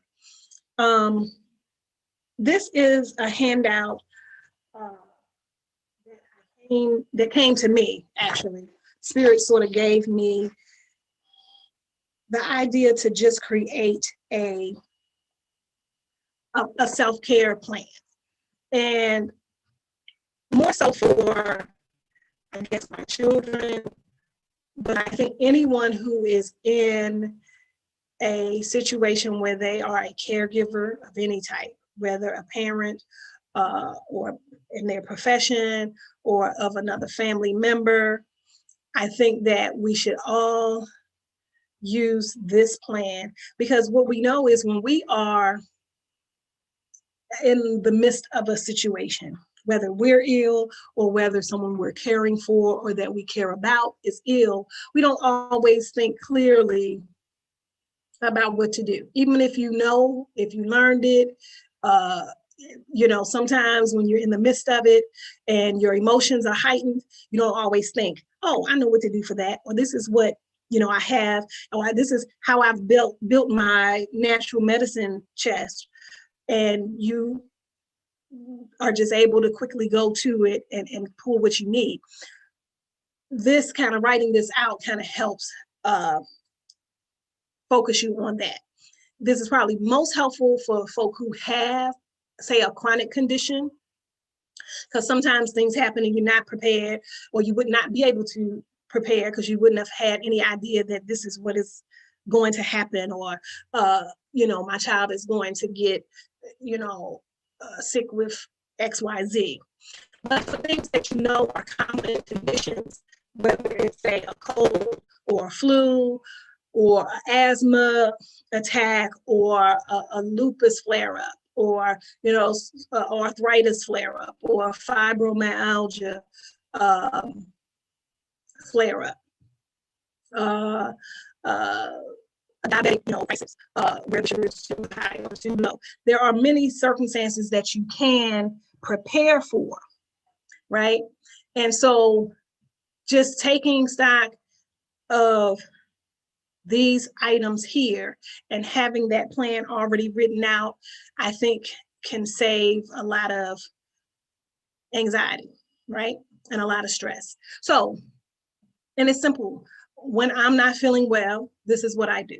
Or when, you know, my child or my brother or my mother is not feeling well, right? This is what you would give them to eat. Or if it's you, this is what I would eat. Or this is what I would drink. And it would be based on what we have learned in class. If there's a condition that we've talked about, that there are different herbs that can assist with that, these might be the things that you would list. This is what supplements I would take, what remedies I would use.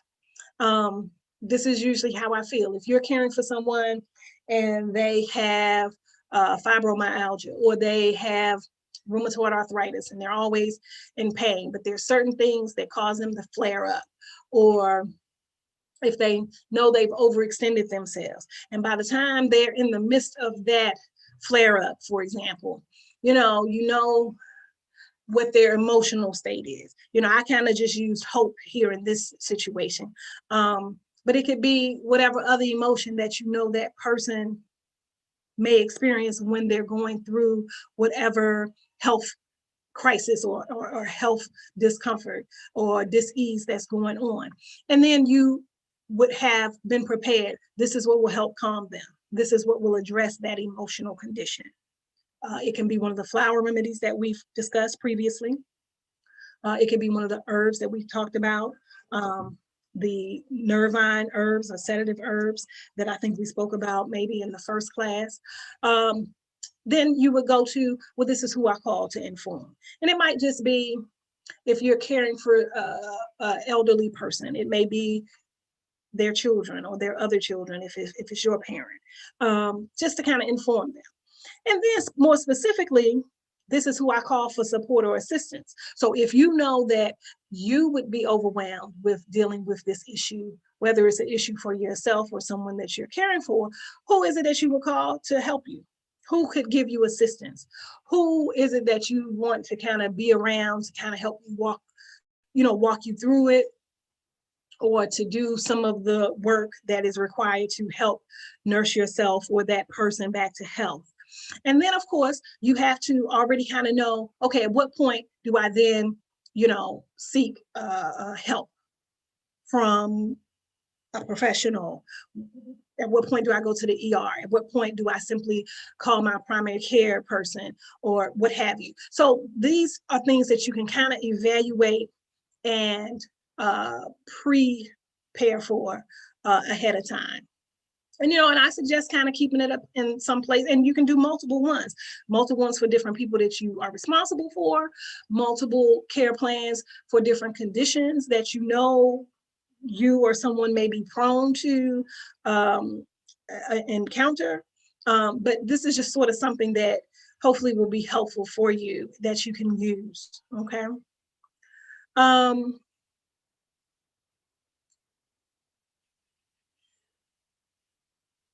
So I think that is all I have specifically under the detoxing component.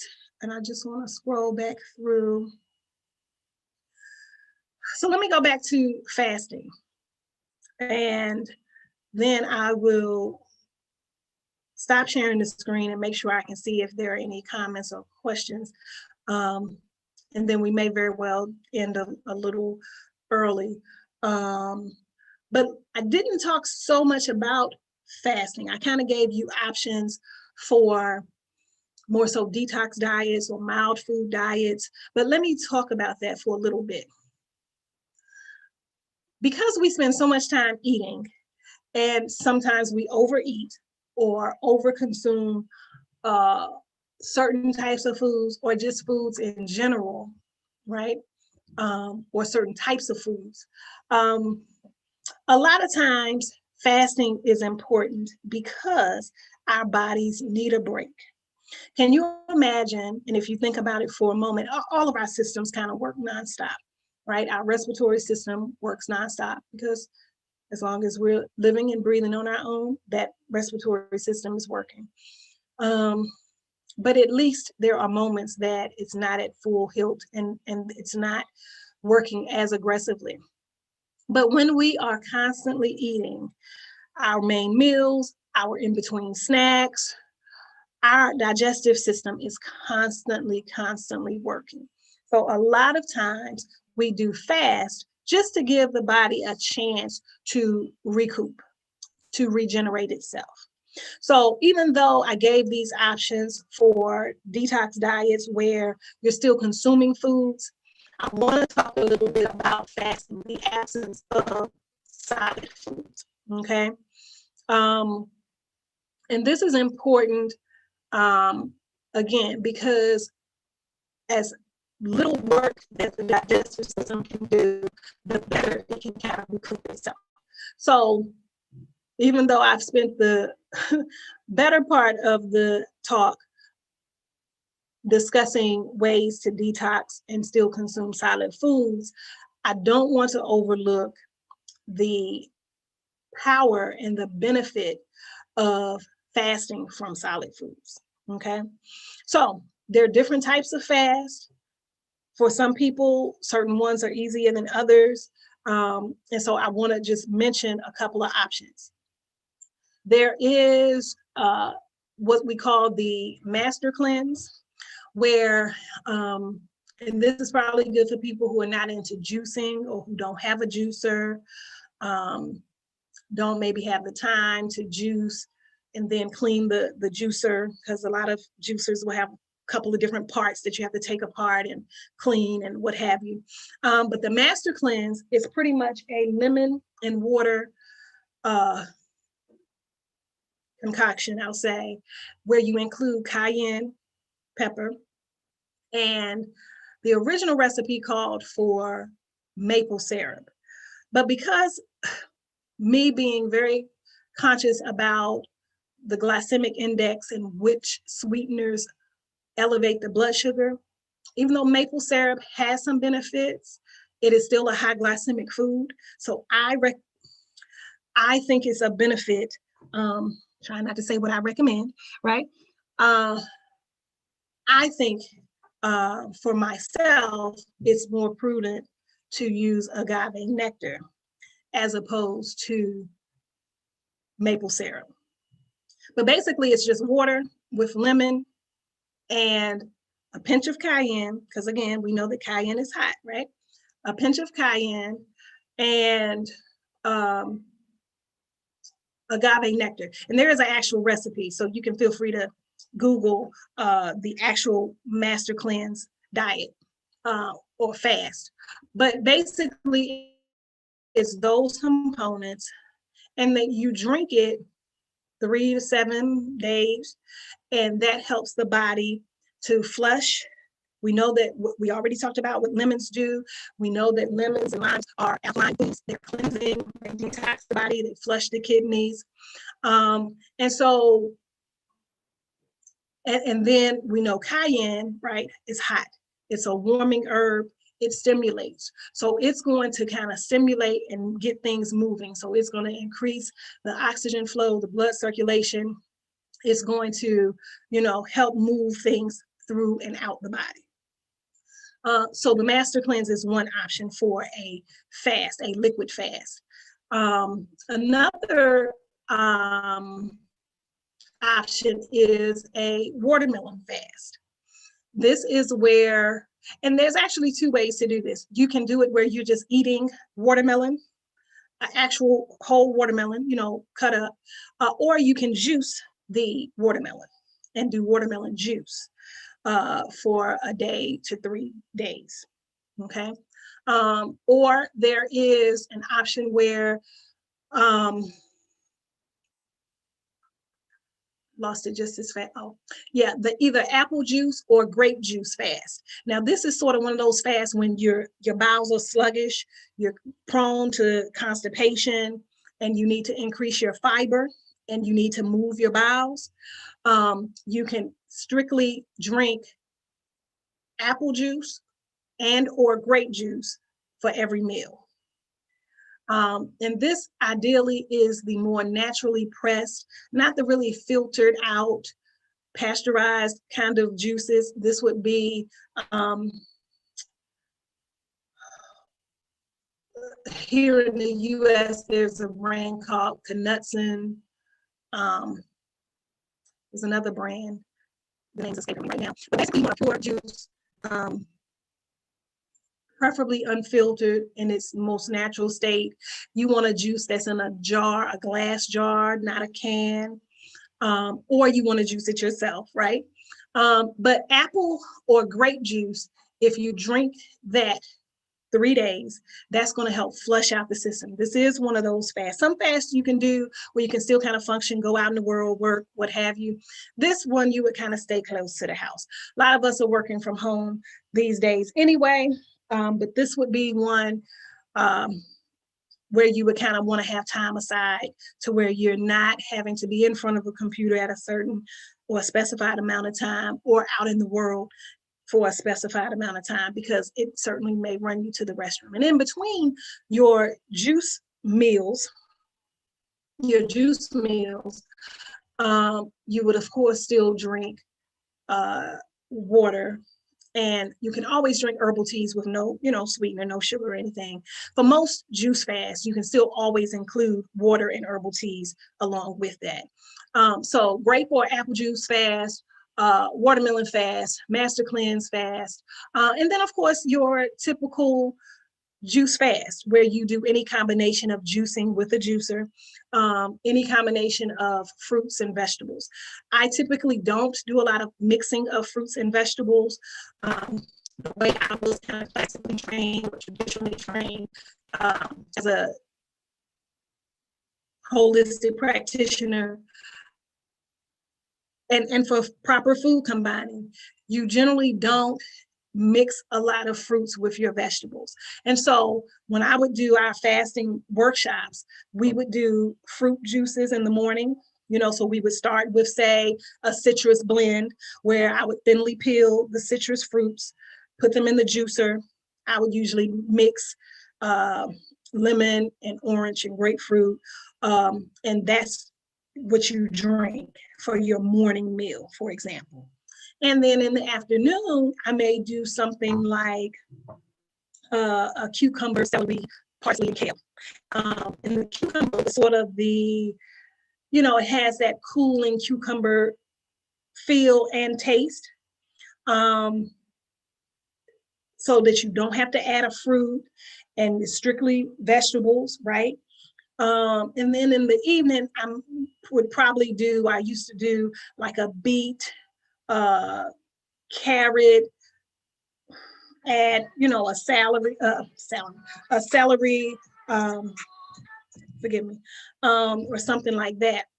And in those cases where you maybe won't love the taste of, say, a beet juice, then you may add, say, an apple. But I'm not one to adding all these various sweet fruits to vegetable blends just to make them palatable. Because again, it takes different enzymes to digest certain foods. And generally fruits and vegetables don't digest well together. So when it comes to a juice fast that includes you fasting on different juices from a juicer, freshly pressed juices is also an option for a fast. And again, you would do that from a 3 to 7. Some people have done it for 21, days or what have you, but for as long as you can. And the longer that you can do it, the more the benefit, because again, the more that your body can rest from breaking down solid foods, cooked foods, the better it'll be. And then it can then regenerate itself, kind of recalibrate, and then be able to function optimally. Another type of diet that I didn't mention previously, if you're doing solid foods, what you can also do is a raw food diet. And this is basically where all of the foods are raw, completely raw, or I think raw is still considered raw if the temperature of preparing it isn't over, I think, 100 degrees. I'm not a raw foodist. There's a lot of sources that you can use if that's something you were interested in. There's also marinades that people do sometimes, to where, again, it's not been heated or cooked, but just to make it more palatable, give more options, a variety in your diet. A lot of times people use food processors, dehydrators, different things to kind of change the state of the food, the consistency of the food, to make it a certain way, to, again, add more variety to your meal. But there's different ways in which to do that. So raw foods is another option. So you may say, well, I'm not going to do a juice or liquid fast, but I'll still consume foods, but so that, again, I have all the nutrients possible and I've not cooked any of the nutrients out of it, I'm doing raw. So that's, one reason that people would do raw. Okay. So I want to start my sharing. Okay.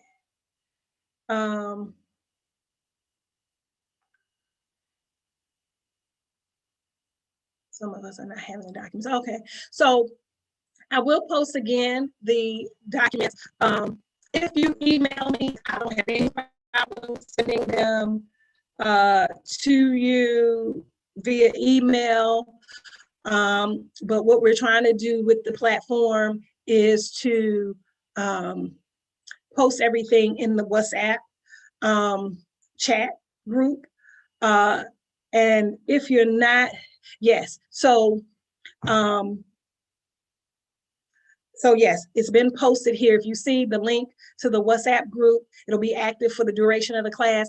It's basically showing you how to get added into the group. So all of the weekly flyers and things that I add for the class, you will get it from there. But also, you can email me and I can also send you the handouts as well. It is in 3 parts. What we went over today, the last part, there's still some more left to that, but for class 5, I'm going to go, I don't know if it's in this part or part 1, but there's a part on nutrition. I think that's in handout 1. But either way, if you don't have it, I'll happily send that to you and you can follow along. What I usually send also during the week are just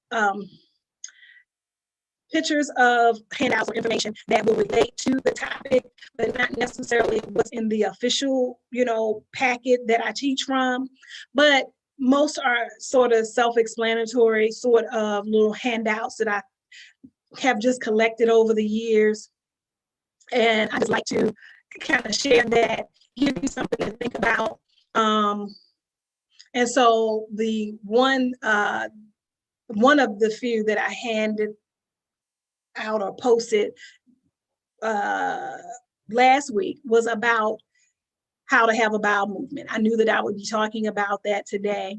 And most of us are not pooping correctly, right?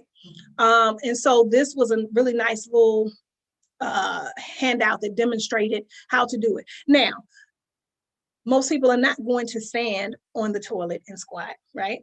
But what you can do, and what I have, or you don't have to even buy a stool, but they have these stools that fit around the bottom of your toilet that you place your feet on.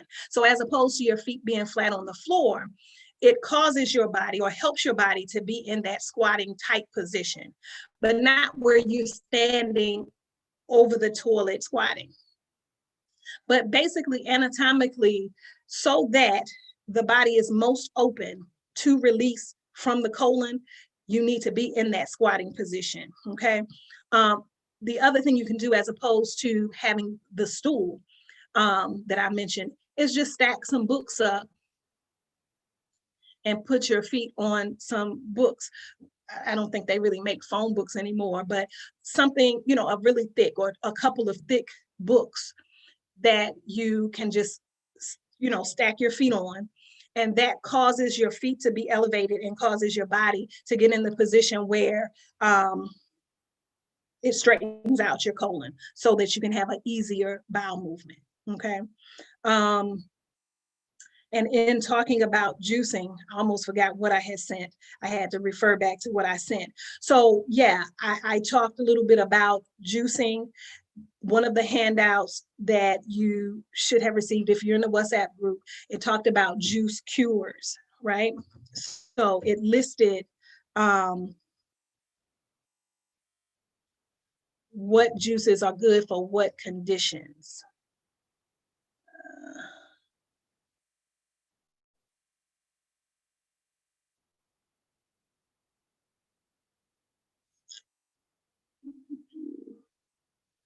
So yes, so if I see a couple of people, if you sent me an email, please note my email and just shoot me an email asking for the handouts and I can send that to you.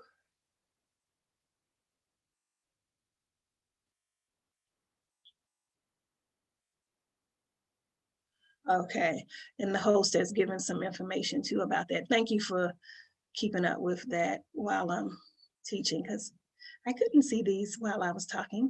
And yeah, so some people are saying that if they can't get it through WhatsApp, yeah, I can certainly email it again. Just send me an email to my email address that I listed. Just going through the messages here, indulge me for a moment.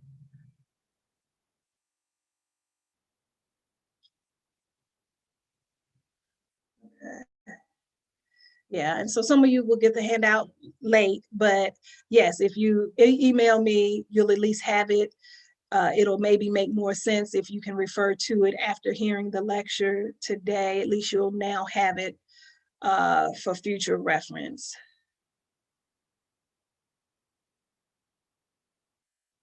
Yeah, and of course, we're encouraging the use of the platform, but thus far I've not had an issue, or I don't have a problem sending it through email. But instead of me trying to take note of everyone's email, just be sure to send me your email.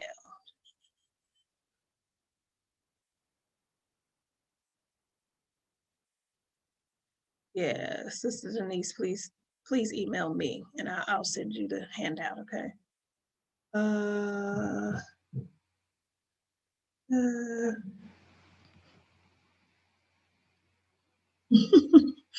Thank you. I try to be comfortable. And yes, I try to be professional. I'm glad you're enjoying the presentation. Thank you everyone who has given messages in that regard. I love what I do. I love teaching people. I love sharing what I know.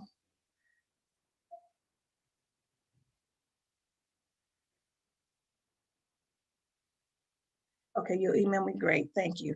Okay, so we have a few moments. I will end at 12:30. I definitely will, but let me just take this opportunity to, I see the babies, I love to see the babies. I see a little head. That's what mine would do if I didn't shut the door. She would be in the screen trying to see you all. But yeah, so just quickly, let's talk about the juices for the cures, because I kind of just gave some suggestions or just sort of a sample menu of different juices to do. But if you are having a particular issue, so let's talk about depression. There's a juice that's helpful for depression. It's carrot, apple, spinach, beets, or the noni fruit. For headaches, apple, cucumber, kale, ginger, and celery is good for headaches. For diabetics, you would get use out of juicing carrots, spinach, and celery. What I would just say with that one is not a lot of carrots, because carrots are a high glycemic food. All root vegetables, carrots, beets, potatoes, even though they can have nutritional value. I've talked about beets. We know they're great for the liver, but if you are prone to diabetes, you would not overconsume a lot of root vegetables, okay? So this one for diabetes, you would have more celery, more spinach. Another thing that's good for regulating blood sugar is string beans and Jerusalem artichokes. I don't know how easy that is to find all over the world, but these are also good vegetables to juice for diabetes. For ulcers, cabbage, carrots, and celery. For asthma, carrots, spinach, apple, garlic, and lemon. For high blood pressure, beets. Definitely we know beets are good for the blood. So yes, beets, apple, celery, cucumber, and ginger. And honestly, for high blood pressure, one of the best things going, beets are great, but one of the best things going is celery. Celery is a highly, highly underrated vegetable, but it's an excellent diuretic and it's excellent for lowering the blood pressure. Constipation, carrots, apple, fresh cabbage. For fatigue, a lot of times, and I've talked about fatigue and adrenal burnout and the need for getting enough rest. But in addition to getting good sleep, because again, that is the best cure, right? For low energy is proper sleep. But also for fatigue, you can juice carrots, beets, green apples, lemon, and spinach. Okay, and then there's some more listed here, but this is in the WhatsApp group as well. I had sent last week the benefits of turmeric. We've already talked about that, so I won't go back over that. But again, anticipating our discussion today, these were some of the handouts that I had sent in addition to the packet information that most of you already had. And if you don't, then, you know, email me and I'll get it to you.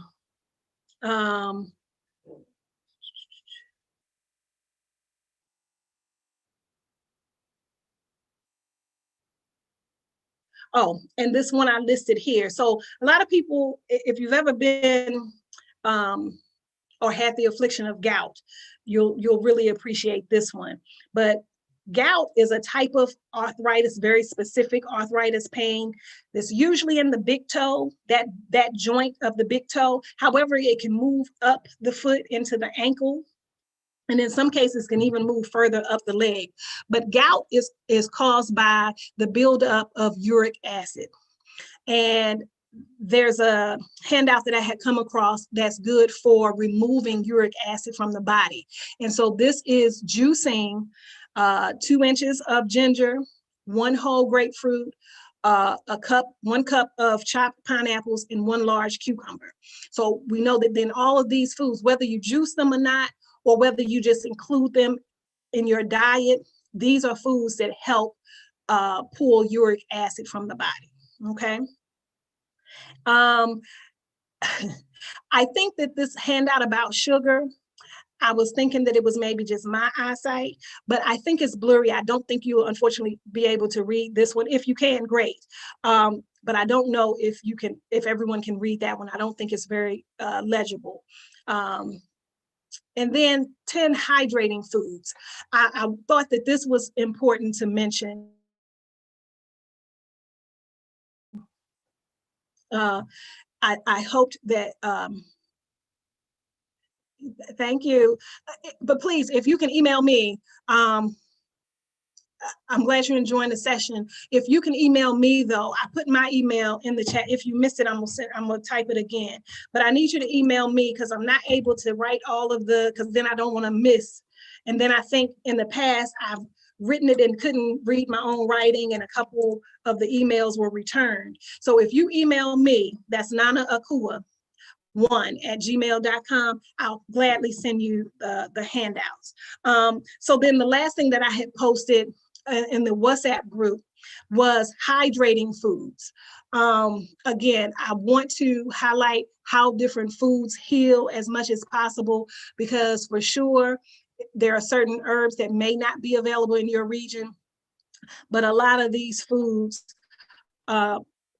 And so if you know how they can heal the body, you can make very wise decisions about what to include in your diet.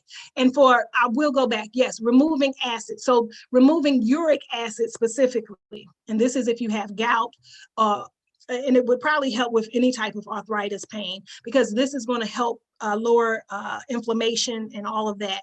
But specifically for gout, uric acid is removed by ginger, grapefruit, pineapples, and cucumber. Okay, so the specific ingredient for this particular juice was 2 inches of raw ginger root, 1 whole grapefruit, 1 cup of chopped up pineapples, and 1 whole cucumber. Okay. Okay, good. And so, yes, so last thing, hydrating foods. So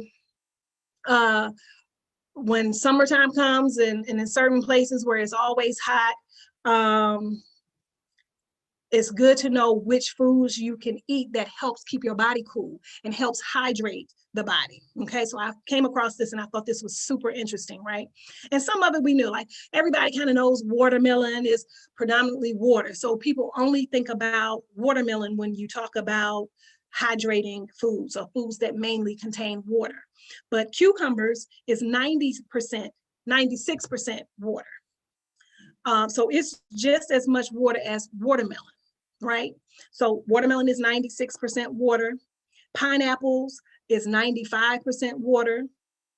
Celery, I just mentioned celery. If you're hypertensive, celery is the best, but other issues too. If you retain water, celery is one of those, but all of these it's 95% water, celery.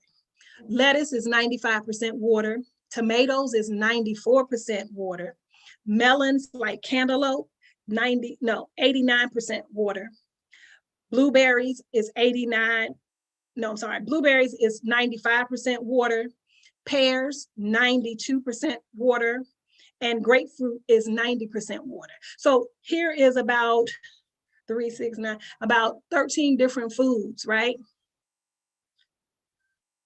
About 10 different foods that's predominantly water. And so, yes, if you consume these in the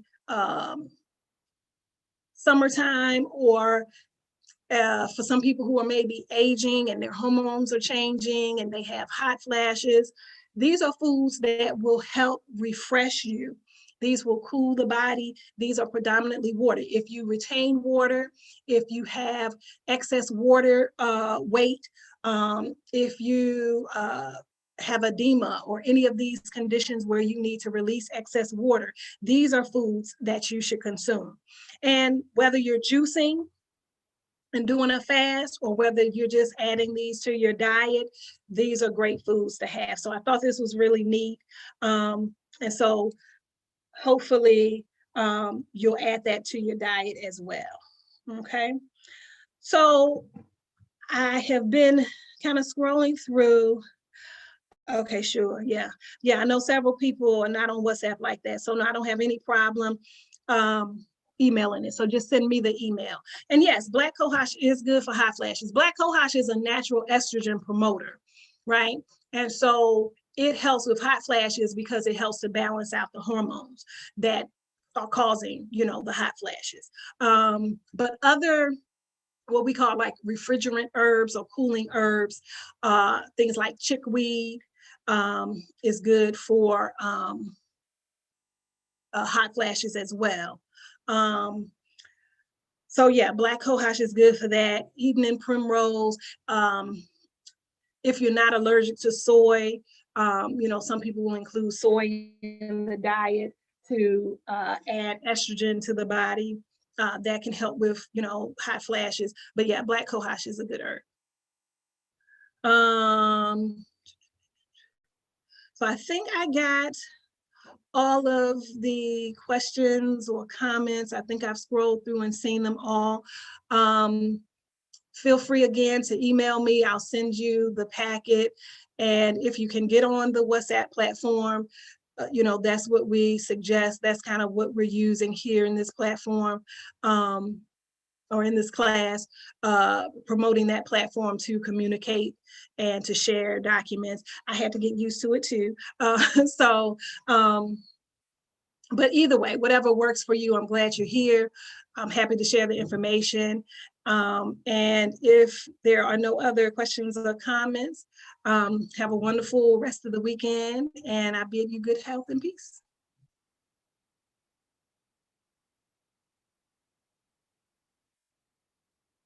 All right, thank you. Catch you on next week. Thank you.